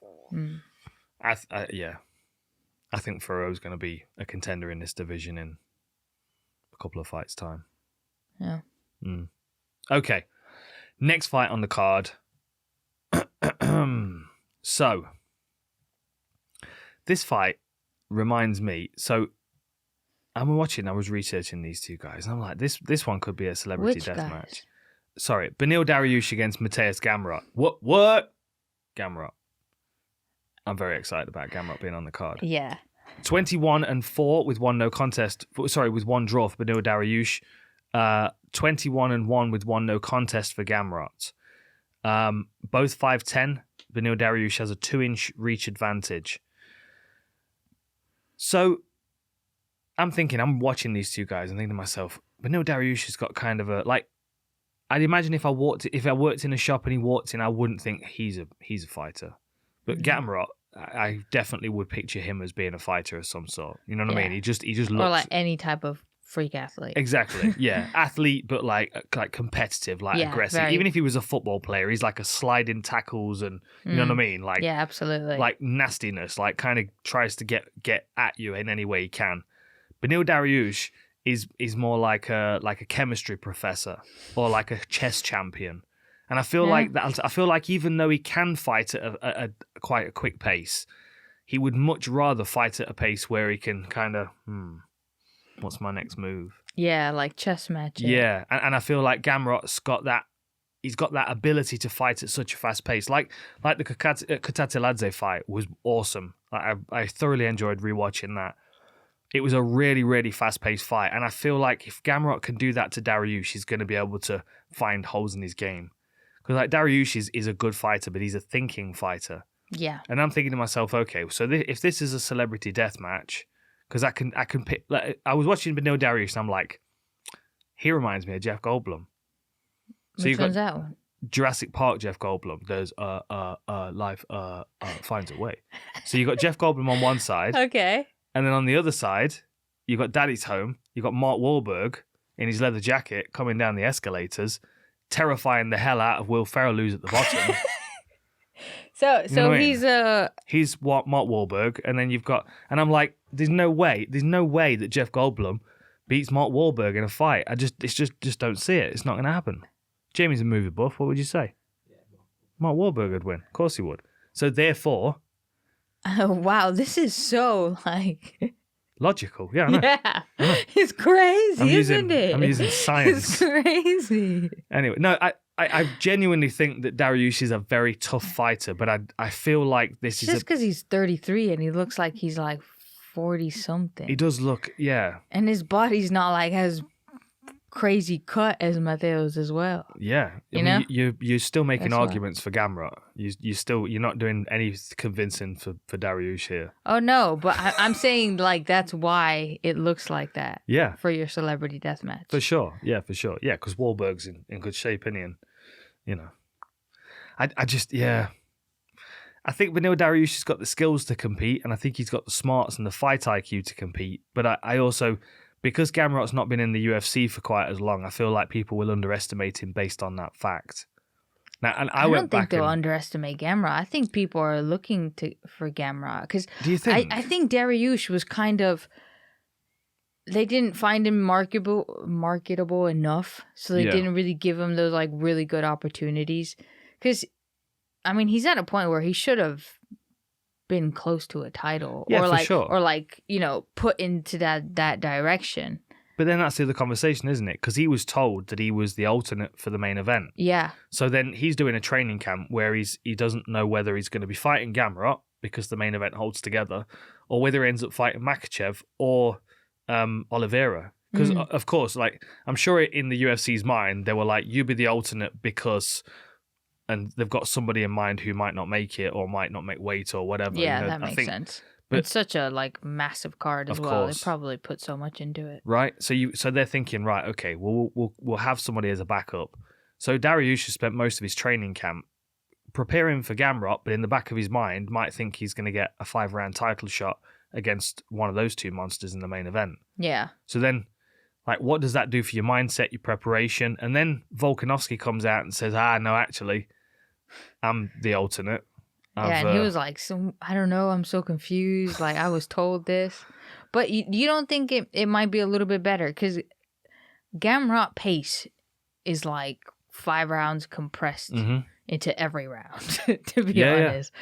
And just the way he shoots for takedowns, the pace he's able to keep, like he'll go for a takedown. Oh, he doesn't get it. Okay, cool. Back to striking, and then back to takedown, and then back to striking, and then he just doesn't really waste energy on things if he doesn't feel that it's going well. Plus, you add to the fact of how much incredible cardio he has, and how he's able to not only like fight for days, like train for days. Like the dude is training all day, like always being able to be so active. And I mean, he's ADCC European champion. Like, he's done that Kimura to, I think, half of Europe. Legit, I've seen him take down half of Europe and like just Kimura them to the point where he sort of lifts and is able to generate so much torque. So and I've seen him do it so much that when he's in that position, like he was with Jeremy Stevens, like he knows he has it. He knows absolutely that he has it because he's worked every single way of doing that. Like Nate Diaz when he gets his triangle locked up. Yeah, he just starts. Yeah. Because he just knows, and I feel like that Kimura is that move for him, or that's just what stands out to me watching him in grappling competitions. Yeah. Do you think you can sub Dariush though? Because I think Gamrot wins this based on his striking. I went back and watched his third fight against Norman Park earlier today, and honestly, I mean, those two guys, they've got the bit of animosity between the two of them because there was a no contest due to an eye poke, and they didn't like each other. And Gamrot was able to keep his cool and just pulverize Norman Park's face. He really made a mess of him in a short period of time, and I could see him having those striking abilities against Dariush and doing a lot of damage to him. Yes, I think Dariush he's a smart fighter and he's a well-rounded fighter, but Mateusz Gamrot's got the striking advantage, the ability to use it with athleticism, and I think he's going to do more damage to him. Yeah, I really like the way that Dariush uses his hooks though when he's grappling. Yeah, he'll use like really good jiu-jitsu fundamentals. Like if he has a submission, he'll like climb his hands up with like a spider. And then just the way he uses his hooks to pin the person down, but then change positions and advance. And I just really like that. Yeah. But then, for example, what I can see is because they both have a winner over Diego Ferreira, but Mateusz has a second round finish that he kneed him to the body that was disgusting. It was just like the dude was like, that's it. No, I don't actually like this. Yeah, he damaged one of his ribs, didn't he? Yes, and then he got that submission while he was actually trying to tap. I can see him stopping Dariush. Yeah, I can as well. I think I'm going Gamrot. I think it's unfortunately for Dariush. I think that was as close as he's going to get to the belt. I think him being an alternate for the main event. Yeah, but it just kind of shows you that the fact that they said for him to be an alternate, and then they changed it to Volkanovski because he wasn't marketable enough. Yeah, it just shows you that that's kind of been the story of his career.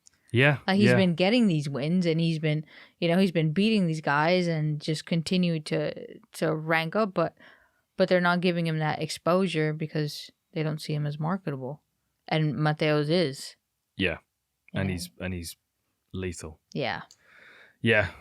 Gamrot's taking that one, I think, and I do feel like he's going to be able to stop him. Yeah, I do as well. I'm excited. They're excited not even for Gamrot. That much like age difference. I think it's like 2 years. Yeah, it's crazy. But Gamrot's what is he? Gamrot 31. Yeah.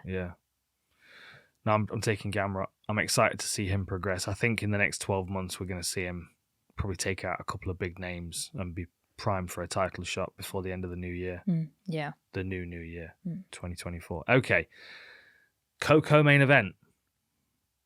Petr Yan against Sean O'Malley. So quick tale of the tape. 13-6 for Petr Yan, 15-1 with one no contest for Sean O'Malley. Height and reach, of course, go to Sean O'Malley. 4 inches to O'Malley in height and 5 inches in reach. Both switch stance fighters, but O'Malley's stats are like strikes landed per minute, striking accuracy, Striking defense is even better. He takes less shots. Like, generally, his striking stats are better than Petr Yan's. Petr Yan, of course, has got better wrestling credentials, better takedown offense, takedown accuracy, higher output. But then Sean O'Malley sways it back with sub-attacks. I think that, I've done a war room on this, so make sure you check it out. I'll go a bit more into the details of it there. But just generally, I feel like this would be a better fight for Petr Yan if it was 5 rounds. He's just kind of that type of fighter, though. Yeah, I feel like that will always be the case for him. Especially someone like Sean O'Malley, though, who's like, he's going to be on his toes for the whole time. He's not going to slow down. He's going to be picking him off and trying to lunge in and keep snapping him with that cross. Mm-hmm. Both guys can fight out of both stances. I don't know. I feel like O'Malley's movement up against the fence, like that juke and bouncing that he keeps doing, keeps shifting directions. And Petr Yan getting angry and frustrated, like tight rear guard, that lead hand, keep walking forward and switching stances. I can see Sean O'Malley walking him onto something. Yeah. Or like even walking him onto a lot and not hurting him, but outpointing him and frustrating him. And then Yan starts to get frustrated and starts to be a bit more reckless. And yeah. Yeah, but let's remember that when he fought Marlon Vera, which is kind of like a more 5-round fighter like Petr Yan is. Mm-hmm. PTN. Yep. PTN, yes, Karol. Yeah. I just want to get a laugh first. Jeez. Sorry, insert a laugh track there, Jamie. All right, whatever. All right. PTN. Yes. PTN. Yeah, so like Marlon Vera, I find is a similar fighter to Petr Yan just because he's like, he just wants to hurt you and be nasty and cause damage. And sometimes that takes a little bit of rounds. And I don't know if it's maybe because if you think about where he would be fighting and would be in Tiger Muay Thai, right? So just imagine how the mat looks like there. Oh yeah, no. So you can always, like, you don't have to. It's not like in a cage where you have to cut them off. They're just right there and they can't move because they're going to bump into the other guy. So he knows he can just walk forward and just get you like that. Yeah. I'll tell you someone else who Petr Yan's been training with. That kid who I did the breakdown on that's fighting John Lineker on one championship. Oh, is he? Fabricio de Andrade. Oh, nice. Check out that warrior. He's lethal. Knees to the body as well. Like he's tall, he's rangy, he's southpaw, he's got good kicks. Like he might be a decent training partner. But like Sean O'Malley, I just feel like Petr Yan being in the same room as Sean O'Malley is going to be irritated. And I feel like that's going to work against him. I feel like he's going to overlook Sean O'Malley because he's not going to take him serious. And I feel like he's going to think he's going to be able to walk Sean O'Malley down and beat him up because he's a kid and he's not ready for this level of the division. And I think Sean O'Malley has got skills that could be really problematic for him. Yeah, but don't you think that he's just kind of trying to make a point with Sean O'Malley? Like, maybe he won't take him as serious as an opponent, but for the fact that he wants to make a point, like, that belt is mine, and how dare you put this guy in front of me that is so much lower in the Absolutely, ranking. but then what happens if in that first round he keeps walking onto crosses? And he can't get to Sean O'Malley, and then he starts to get frustrated because Sean O'Malley's being all kind of cocky and bravado, and Petr Yan's like, I need to get to this guy, and he wants to grab hold of him and headbutt him and take a bite out of his nose because that's who Petr Yan is. You know what I mean? Like I can see him getting unintentionally take a bite out of his nose. Yeah. 2-point deduction. I feel like his aggression might work against him here. Like the thing is, Marlon Vera, he is aggressive, yes. He landed 18 strikes against Sean O'Malley. He did a lot of damage in a short period of time. Mm-hmm. Like Petr Yan's most likely going to spend the first round walking him down without throwing much at all. You know? Like he's not been, like you look back to when he's been aggressive previously, like Teruto Ishihara, someone that moves well against the fence, that's got got some hands, got some power in his hands, sets his back foot and lunges off the fence. Like Petr Yan was really good at pressuring him, slipping his shots, clinching him, or slipping and countering. Like that's the option for Petr Yan. If I'm Petr Yan, I'm looking at O'Malley. If he's even looked at him, that's the thing. I can't imagine Petr Yan sitting down and doing any research on Sean O'Malley. I can imagine watching him. I can imagine him watching Aljamain Sterling, or somebody else. But I just don't feel like he'd sit down and Yeah, I mean, because he'd be like, oh, no, turn this recently off. dealt with Corey Sandhagen, Yeah. which is a super hard fight. I mean, he has so many his skills are just crazy. Mm-hmm. And you got to win over him. Yeah, and I think that So would be. Don't you think like? I don't know. I mean, I understand what you're saying, but then again, I feel like that would be. I feel like that would be a fight that he would take serious because he knows how dangerous Corey Sandhagen is, and also that being a 5-round fight. You know, that's another thing. Like, this is a 4-round fight. This is a 3-round fight. Sorry. Like, you look at Petr Yan's work rate. Like, just as an example, talking about the Corey Sandhagen fight, total strikes landed. Petr Yan 19 in the first round, 40 in the second, 41 in the third, and 38 in the fourth. You know? Yeah. Like, that first round, he's going to kind of let that round go because he's going to use his pressure to try and squeeze them up against the fence and see which direction they go. Mm-hmm. Because he wants to be stepping through with that Ketchel shift and trying to catch him. And he has got good, you know, stepping through in stances and switching stances. I don't think he uses it quite as well as someone like Dillashaw does, though. And I feel like against someone like O'Malley, who's got that really good switching stances and feinting, and like Petr Yan might just be in his shell, just trying to walk him down, get a hold of him. Like, my thought, if I'm Petr Yan, this is what I'm doing. I'm waiting for O'Malley to try and throw a straight shot, and I'm going to try and slip to the outside of it and clinch him single necktie, and then start working that foot sweep he was doing against Magomedov. But that, I just feel like that's going to be so much more difficult to read from O'Malley than it would be against someone like Ishihara or Magomedov. Yeah, that's true. But O'Malley also like grabs for that lead hand quite a bit, or he might in one of his kicks, like one of Sean O'Malley's kicks, like catch it and try to go from there, just to at least to off balance him and close distance to where he can pin him against the cage and then start to unload and not let him get away. And that would be the smart thing to do. Yeah. And if you can get him into a tight space, instead of attacking the head or body, I would be digging into his calves as much as I can. Absolutely. It was only one kick from Marlon Vera, and his leg was folding underneath itself. Didn't he break his foot on another fight? Yeah, Sukumtath, Andre Sukumtath. Yeah.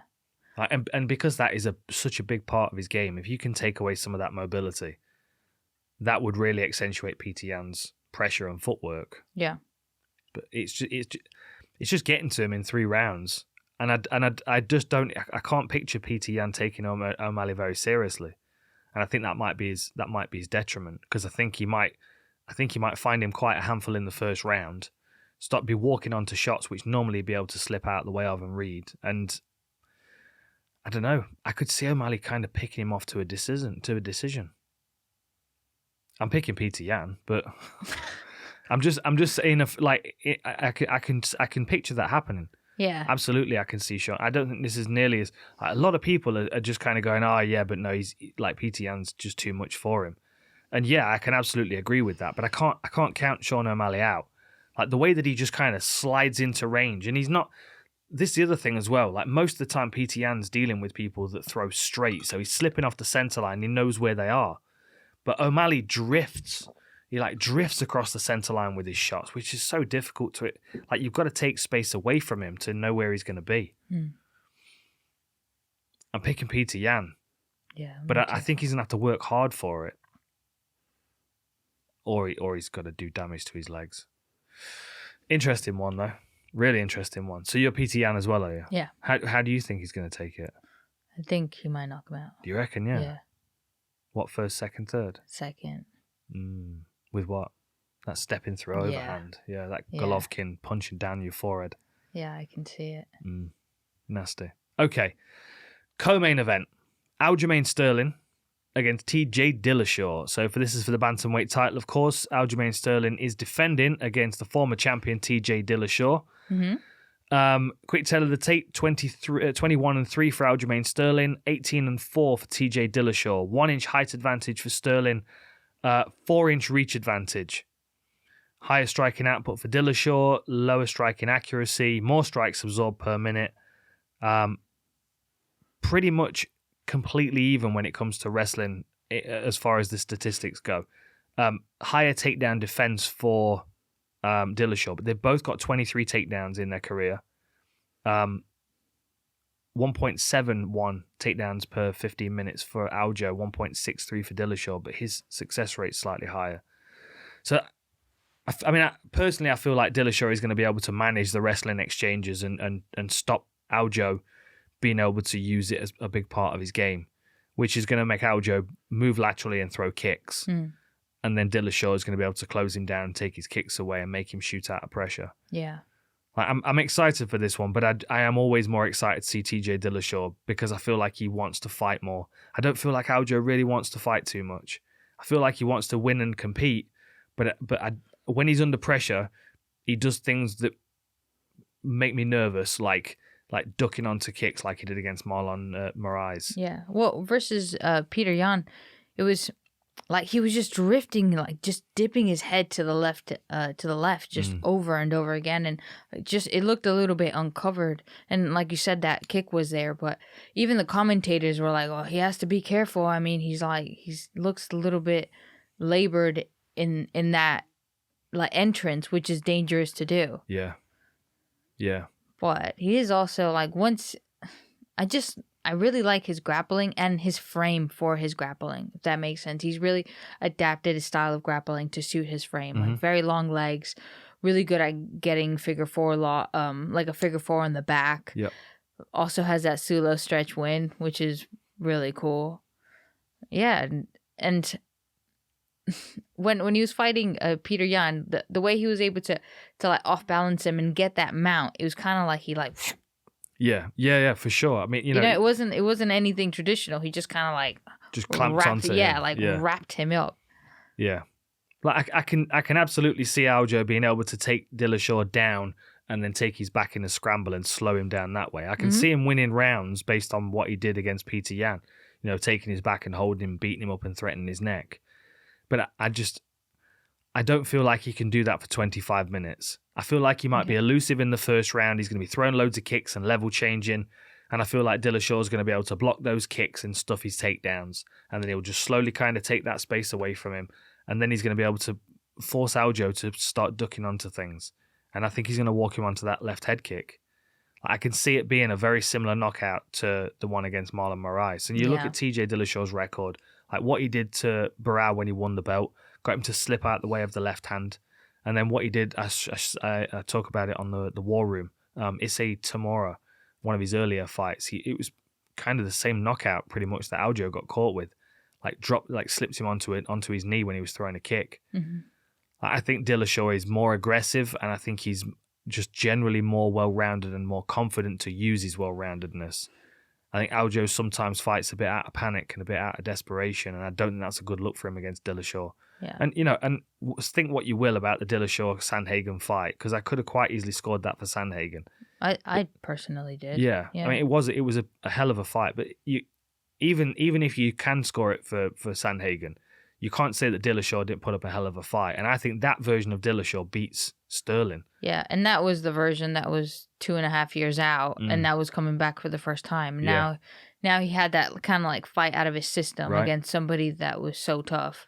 Got a bad cut, came through it, didn't But faze you don't him. think that will affect him? Because after the fight, he said, "Oh yeah, I did something, like not very smart, and I popped my knee. I heard it pop, and then this cut has opened up twice during training camp."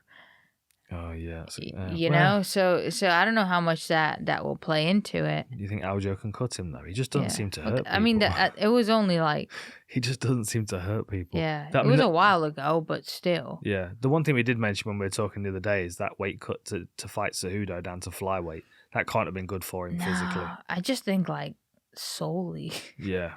It just a little rough that did. Yeah, it just takes it out of you, and the amount of like pills and supplements that he was like taking. I think it was like 72 pills a day. Yeah. It was crazy. Just crazy to get that. He was on the machinist diet that, what's his name was using? Christian Bale. What was that? Cigarettes, apples, and black coffee. Yeah. That's the way to do it. How was your weight cut? Yeah, it was pretty good. I just smoked and drank and coffee, and I think that'd probably do it. No, I think Aljamain Sterling doesn't get enough credit that he deserves. I believe, like he gets. You think? Or do you think he gets exactly the credit he deserves? No, I think he gets looked surpassed. Yeah, but looked over. But that's because of that first fight against Petr Yan. That's because he was put in a position where he had to put on a performance because he didn't want to keep fighting. That wasn't his fault, though. No, I'm not saying it was. I'm not. Hang on. I'm not saying it was his fault. Petr Yan threw a foul, and he got disqualified, and they took his belt, and that is exactly what should have happened. Yeah. Mark Smith made the right call eventually. The problem was it took him nearly 4 minutes. It took him over 4 minutes, and in this process, Aljamain Sterling's putting on this Oscar-winning performance where he's doing the whole Van Damme got salt in my eyes thing. That's the problem because everybody's looking at it and going, he's full of shit. That's not real. He's bullshitting. Okay, he had neck surgery after that. It took him a long time to recover. And did that look convincing to you? No, it didn't. Okay, so that's it. But no. It's not that. It's just like, where is it in place? The fact that you're against one of the most dangerous people in the division and you just got like basically knocked out. The issue was that you didn't get knocked out. And then it's also, oh my God, am I really going to disqualify this guy when he's the champion? Right. Okay. But you know that, and I know that, but most people watching, they saw Aljamain Sterling get kneed in the head illegally and then put on a performance that ended up with him with the belt around his waist. And then he acted like the champion for the next few weeks. Yeah, I mean, that's the problem. He did that damage to himself. Yeah, I see what you mean. Like I can't have sympathy for him because he created that situation for himself. It also gained him like a lot of attention. Yeah, but attention's not always necessarily good. Like people aren't necessarily excited when he fights because they don't feel like these two are very different people, right? They've both done things that have tainted their reputations, right? Aljamain Sterling got kneed illegally and then was put in a position where he had to play it up because the referee didn't call it quick enough. Yeah. Then neither the referee nor the doctor wants to make that call because, of course, it was going to take Petr Yan's belt away from him, and it was the right thing to do. No point deductions or anything. He's the world champion. You should know the rules.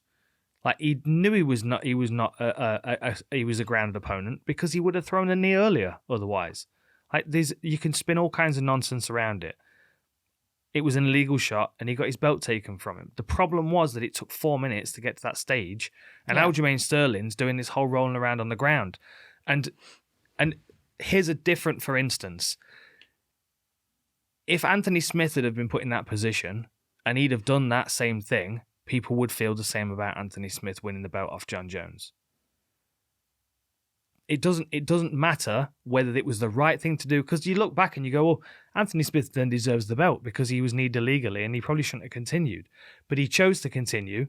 And if you listen to the commentary, DC says this in the commentary. Like within a minute of Aljo being down, they start talking about John Jones and DC says, yeah, but Anthony Smith took the high road and continued, which suggests that that's the right thing to do morally, right? That's what DC's like instinctively, not even thinking about the words he's using. He is instinctively going, the right thing to do morally is to suck it up and continue. Yep. And Aljo didn't do that.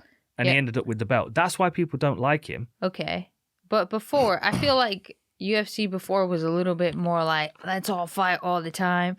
And now it's kind of like record and things like that. So, and also you get paid double if you win. Yeah. So you don't want to be taking risks because even if you have like let's say a horrible performance, sooner or later people are just gonna put your highlight reels because nobody's gonna go through all your fights and then make a decision if it was boring or not. I'm not blaming him for what happened. I feel bad for him for what happened because he was put in a position he shouldn't have been.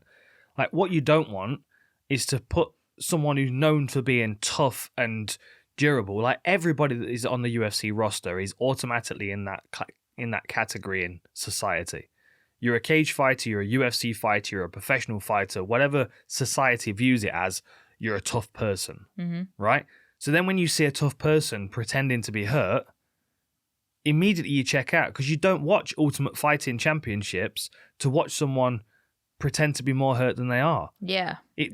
Everybody that was watching is there for exactly the opposite of that. Yeah. Like the name Ultimate Fighting Championships. Like you're tuning in because 2 men enter and 1 man leaves and women aren't allowed.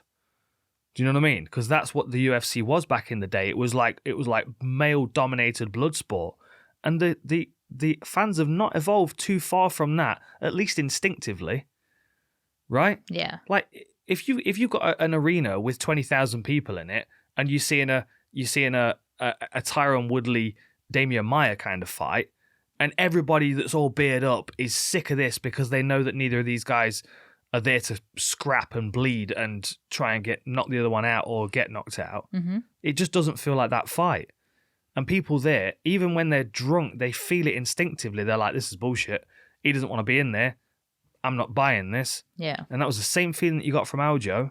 And then unfortunately, he was put in that position because the call should have been made, like straight away. Like the point when he tries to get up and he falls back down, you're like, that's it. That's it. Yeah. That's it. You can't expect him to continue. Yeah. Right? I feel bad for him, but I also understand the position he's in.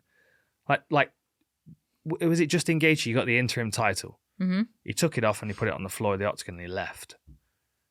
Like that to me is like that's what it's all about. Like I if I was Aljo, I wouldn't want that belt.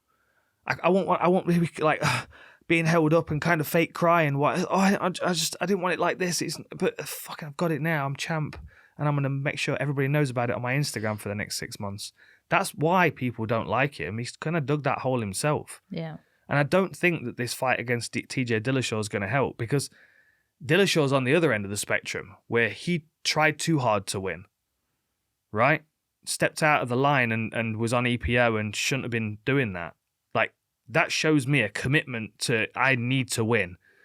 And for me, Dillashaw, I feel like he would have fought and scratched and clawed to get back into the fight, even if he'd have been kneed in the head. Yeah.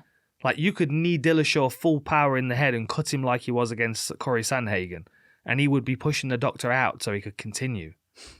Right? Yeah, absolutely. So therefore, like, that's the essence of this fight for me. It's the person that likes to fight with all the skills to do it against the person that wants to compete and doesn't really like the pressure. Yeah, I see what you mean. Yeah. But you're going with Aljo. I'm not going with convinced you. Aljo. See, I thought I was going to be able to convince you. No, you didn't. It's just, I don't know. I feel like that weight cut took so much from him, and also that time off took so much from him, and what we're remembering is like him fighting like a while ago. Like, I know it wasn't that long, but like Cody Garbrandt, for example, before Henry Cejudo, like he's not even in the top, and like he kind of fell out. Yeah, but then don't you think that version that we saw against Corey Sandhagen was a pretty good version of Dillashaw? No, absolutely. I mean, I always think he's fantastic. I don't think Aljo can do that damage to him. Aljo can't damage him like Sandhagen did. And Aljo's got one TKO on his record. He took the guy down, held him down, and he punched him until the referee stopped it. Yeah. He's literally got no knockdowns credited to his name.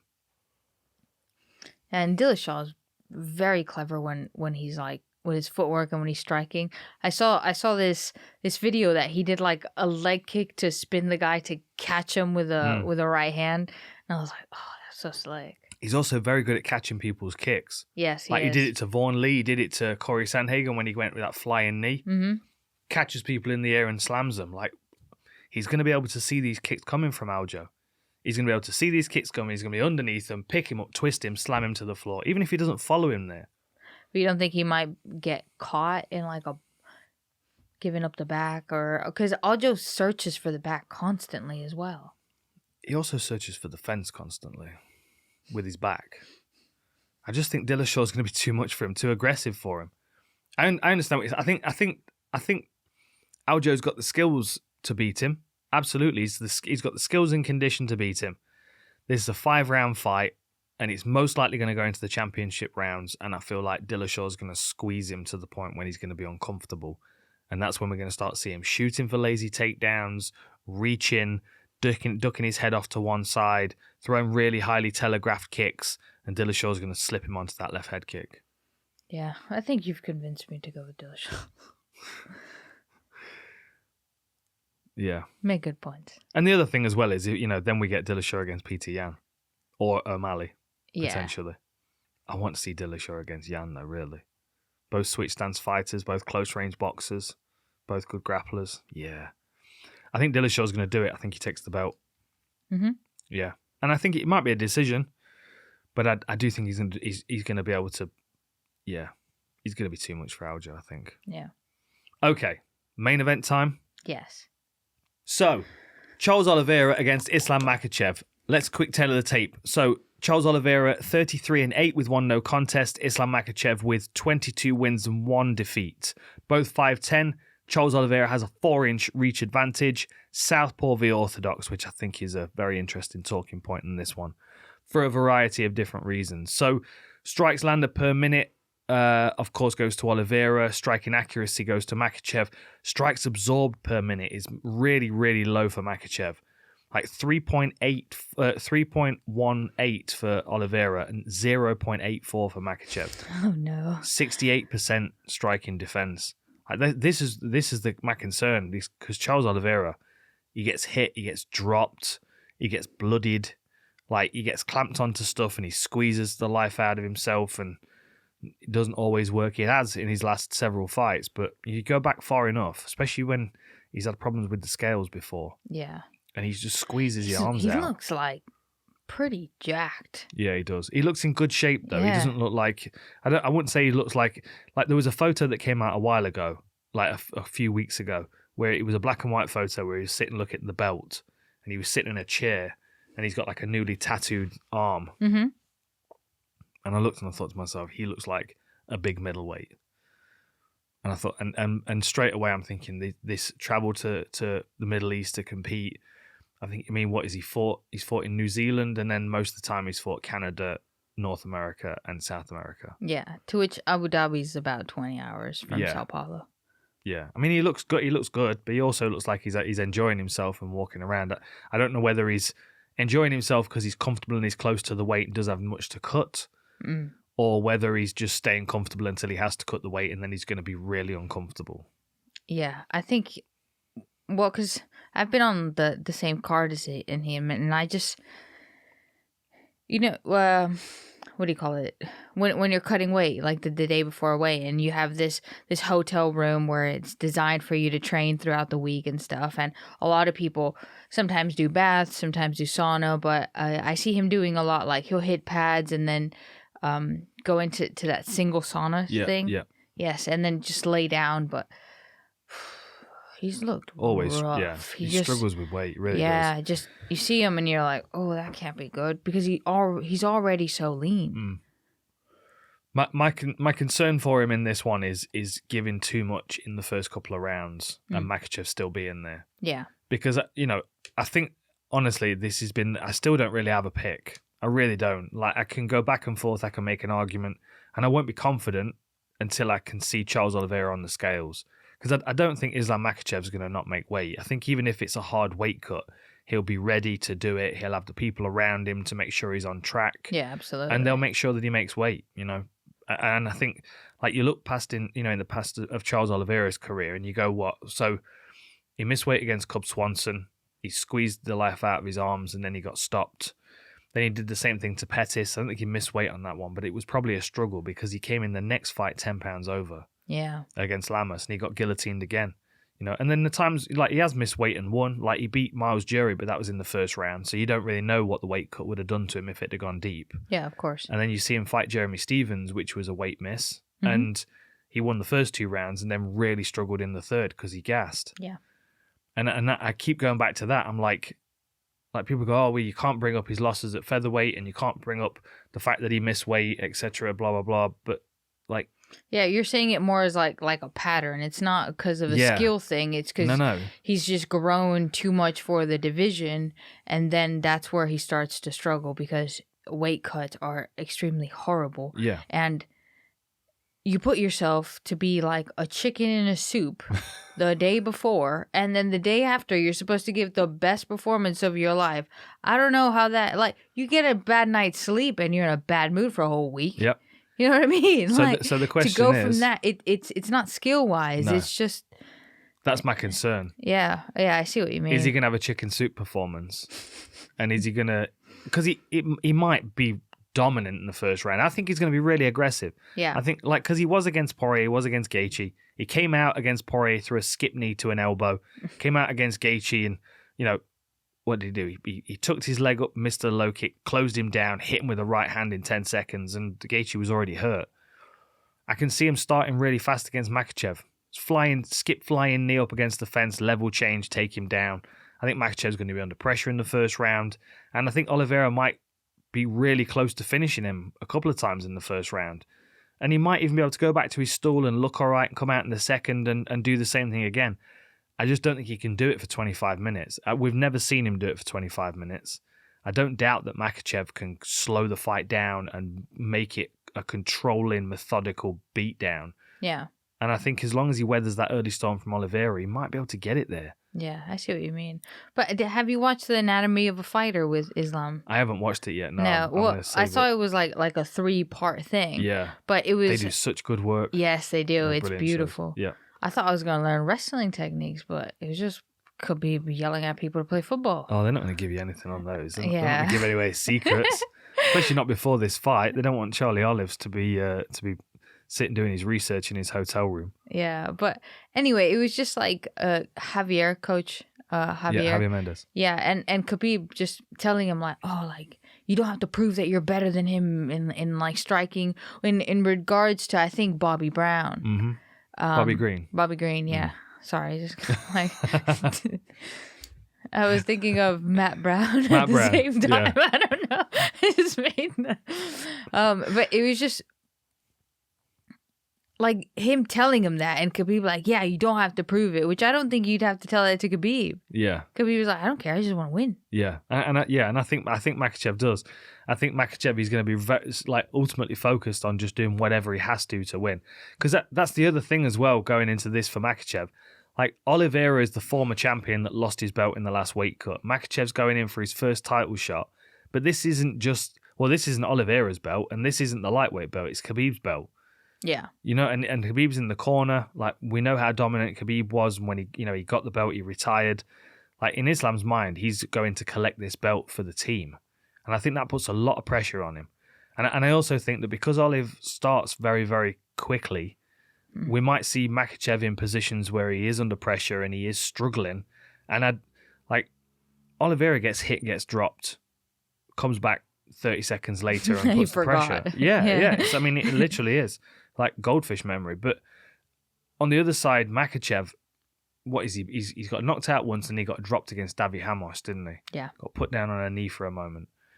If he has a really rough first round, like what does that pressure feel like when he goes back to his corner? Does he sit down and go, oh my goodness, that was much harder than I was expecting? Is he going to be able to beat me? And then does that pressure start to mount? Does it start to make him anxious? I see what you mean. You know?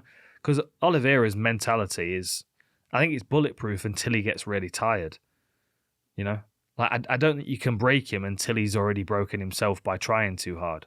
Yeah. And he just, like, there is a point when where you just kind of see him he just kind of folds a bit. Like, against Cub Swanson, he folded a little bit. Like, against Paul Felder, he gave everything and he didn't finish him and he folded in the second round. Like, I can absolutely see Makhachev being able to get through some really nasty points in the first round and then just starting to dominate him on the floor. That nasty shoulder pressure that we saw against Nick Lentz just... yeah, that submission he got versus Drew Dober with it. Yeah, exactly. Just pressure for days. And, you know, the thing with Oliveira being an aggressive fighter is that if he puts enough pressure on Makhachev, he might be able to get him to shoot out of panic. Yeah. I mean, he generally clinches out of panic and trips and sweeps, but you just never know, especially when Oliveira is coming up underneath with uppercuts and knees and then climbing over the top of you to try and attack your neck. Mm-hmm. Which helps because he's just so tall and long to do those type of things. Yeah. But Islam always has such good head position and head pressure. And even when he goes for the single leg, I don't feel like he's really in any danger. And I know in that fight, who was it that attacked that neck a lot? Nick Lentz. Lentz was on his neck a lot. Chris Wade kept tangling his neck up as well. But I don't feel like he was really that much in danger. Just because he's higher up. Because with his takedowns... Obviously, he has that single leg or that power double, but a lot of it is clinch with a lot of shoulder pressure on his left-hand side. He has a really good overhook, just great pressure, and then finds the moments to trip you with his leg. Very judo style, well, very sambo style, you know. Mm-hmm. And that trip that he got with it was what, knee versus Sarukian. Yeah. Yeah, a little catch on the inside of the glove that he was using. Absolutely. Although somebody pointed this out because Charlie Olives was doing it on Poirier as well when he was holding onto his wrist. He had a little finger in the cuff. I mean, it's gamesmanship. Like, people have done it to me. I've done it to people as well. Yeah. You know. No, but it was still like really it was beautiful. slick. But you can tell he's used to having a sleeve there. Yes, you know, absolutely. But he pulled it across it was beautiful takedown. Absolutely. And even on the ground, he maintains this pressure, and I feel like Charles has really good, crazy submissions, but it's hard when everything's being negated, when there is no space for you to do anything. Because if you have the tiniest bit, then you can, you know, bunny out of a hat or something.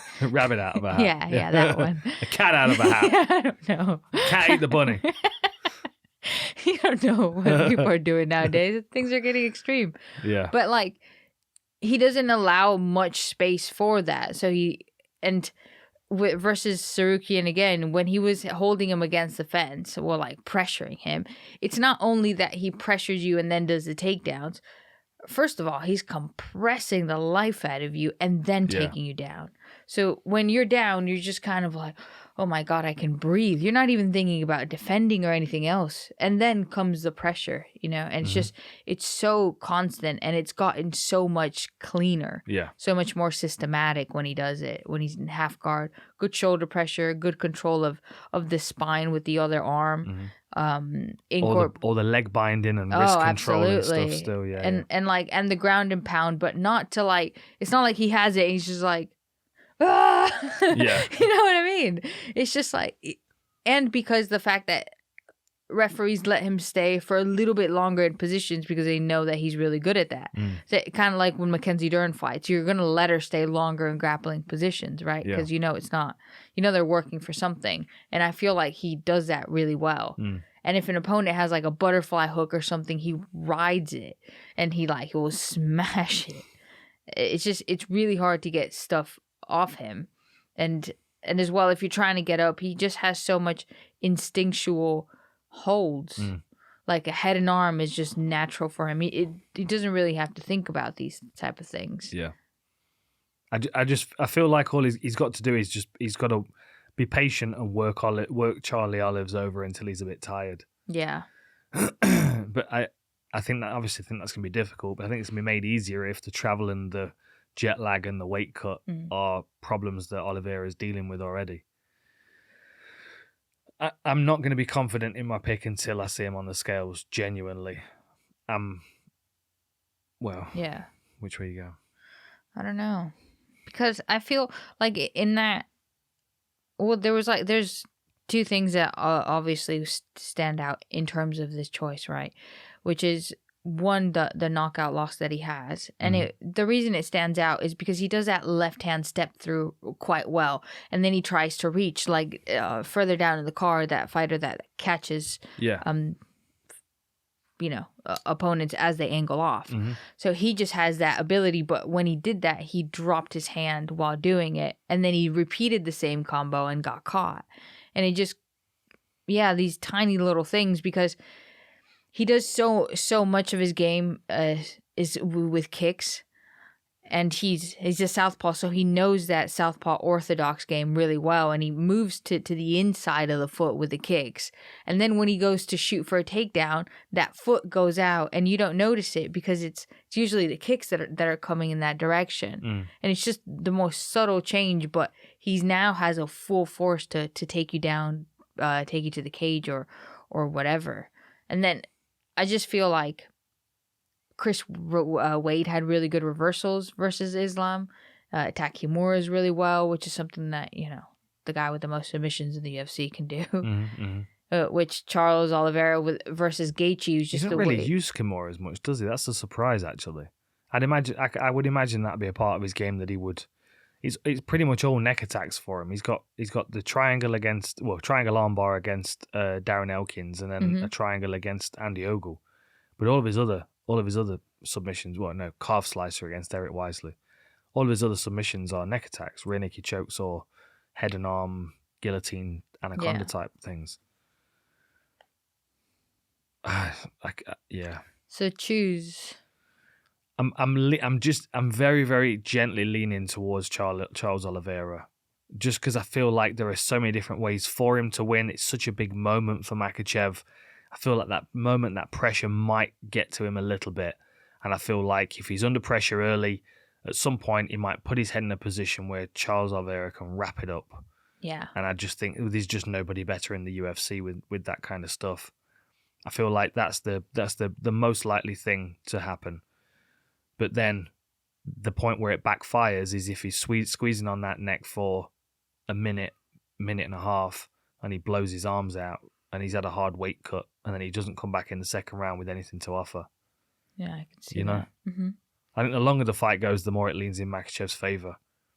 But at this point, I'm literally like 52-48%. It's not much in it. I feel like Oliveira's pressure and the moment that Makhachev is facing the pressure, the anxiety. Yeah. It might just get him to level change into a position where his neck's available for a second, and that's all it takes. But as I said, I might see him on the scales next week and change my mind. Or this week and change my mind. Oh, it's his birthday today. It is his birthday today. And it's also his coach's birthday. Is it really? Yeah. It's Charles Diego Oliveira's Lima. birthday today, and it's Makhachev's birthday next week, October 27th. Ah, Yeah, how about that? October's a good birth month. It is a good birth month, yeah. Which way you go? I'm going to go with Charles. Yeah. Duplos. To submission? No, I feel like KO. Really, yeah. Yeah, I feel like KO. I think Charles right now is currently in this peak, like, you know, when McGregor was going through, where it was almost like this invincibility thing. Yeah. And I think he's currently at it. I think it'll run out because it runs out with every fighter. You know, you can have it for so long, and then training camps are hard, and people they're tough. Everyone is a very high level. You're talking about world's best here. But I think right now, Islam will become champion. Yeah. I mean, the thing is, to be honest, I mean, this Not time... in this fight, obviously, like in the future. After this one. Even if he loses this one, he'll be back in there. And honestly, like, you look at the other guys around Makhachev, you've got Poirier, Gaethje, Chandler, and then underneath that's Dariush. Now, if Dariush loses to Gamrot, that's going to push Gamrot up. And then you've got Fiziev. But then RDA's on his way down. Sarukian's on his way up. Mm-hmm. You know what I mean? Like they're getting younger, but the younger ones are a couple of fights behind Makhachev, and Makhachev's right in there amongst those guys that are the Poiriers. Yeah, because you know he's what I mean? been They're there just kinda- for so long, but it kind of just feels like he's been in the UFC for, like, he's been pre-Bach UFC. But they had to hold him back. They couldn't progress him because Khabib was the champion. Yeah, I see what you mean. You know what I mean? Like, Yeah. what you don't want is Khabib as the champion and then Makhachev as the co-main, and no one can get through Makhachev to get to Khabib, so therefore the belt's like just kind of sitting there. Yeah. What I can see here is, like, say if Makhachev loses this one to Oliveira, it might be he might have been really, really close to beating him and then just got caught, and then they'll make an immediate rematch because it's going to sell loads. Mm. And at the moment, there's nobody else around Charles Oliveira that's going to make him that kind of money as an opponent. Yeah, I see what you mean. You know? Yeah, the Like, only thing was, Oliveira's- like, if Connor would fight him. Exactly. Because Connor would just be, Exactly. which is a fight that he's called for quite a bit. Yeah, but I think Connor's a little bit lost his mind. Yeah. I think he's a little bit lost his mind. I like Connor. If I find him entertaining, he's done wonderful things for the sport. But I think he's a little bit outside of himself these days. You know. Yeah. And I don't know. I don't think it would. I mean, of course, it would make loads of money. I could just see Makhachev Oliveira holding up this for the. Oh, you got your spoon out. Yeah. You're gonna hit me for something. No, I'm not going to hit you. I could see Makhachev Oliveira kind of tying this division up for another 12 months and fighting each other 3 times. Like Brandon Moreno versus... Yeah, Figueiredo. Yeah. Okay, so who wins this one? I think Oliveira wins this one. Okay. It's 2 for Olives, Jamie. 2 for Olives, an Athletic Greens and a magic spoon for Olives. Okay, right. Well, before we leave you there, I hope you've enjoyed that. I hope you've liked the video and not Oh, watched yeah, like do that. 3 hours That's of very this true, and yeah. not even liked it. Even if you didn't like it, still Like watch it. enough of Even it if you where didn't you like can it, like it. Like it. You didn't like it, like it.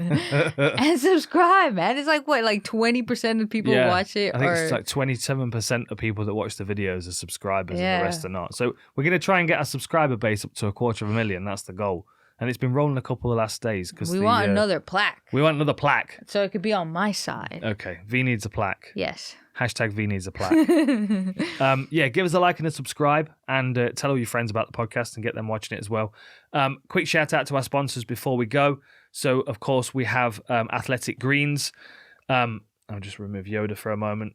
So these are the travel packs. I've explained these before. You're going to get one of these and you're going to mix it with 12 ounces of cold water in the morning on an empty stomach, and that will make you Superman and make you want to run an extra 2 miles after you've already done your 3-mile run.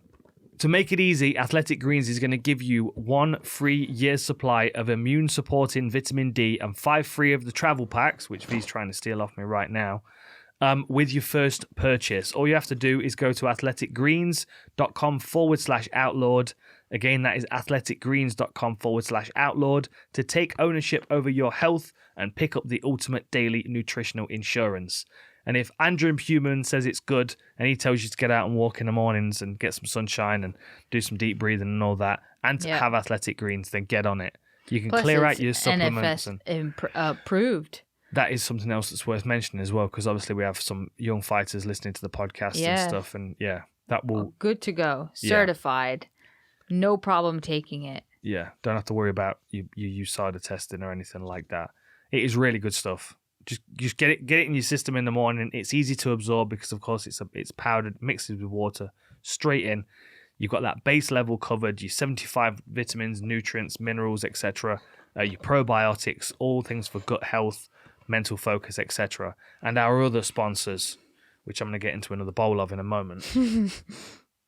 Magic Spoon, grain-free cereal. So you've got, 13 or 14 grams of protein per serving, 140 calories, gluten-free, grain-free, all of it. You just want some of this stuff. There's no grams of sugar in it, 4 to 5 grams of net carbs, no artificial colours or sweeteners as well, which is, of course, good. Hold on to the dream. Hold on to the dream. Don't grow up. Decorate your room with action figures. Yep. And have spoons with Boba Fett and Star Wars. So, go to magicspoon.com/full reptile. You'll get $5 off your purchase. There's a 100% money back guarantee if you don't like it. And you will get the variety pack, which has got 4 flavors: cocoa, frosted, fruity, and peanut butter. And tell us what your favorite combo is of all of them. Alchemy. Yeah. That's what you need. You need a good big spoon for it. And you need to go, okay, I'm going to go that flavor, and start combining them. And let us know what you think. Because, that's the two. That's the combination right there. I'll tell you my combo right now. And you just grab a handful of peanut butter ones and just throw them in and mix them up and then start eating. And then you've got that wicked 3-hit combo of deliciousness. You had a whole system for this. Of course I have, yeah. Of course I have. You know me. Honestly, the frosted and the fruity go together as well really well. Okay. You can literally use combinations for days. It's fantastic. Okay. Hope you enjoyed the podcast. Enjoy UFC 280. Make sure you check out the War Rooms. There are 3 of them. We've got a dark room coming out. I'm doing a live stream on Wednesday, so come and have a chat with me about the fights. And thank you very much, Lady V. Thanks. We'll see you next time.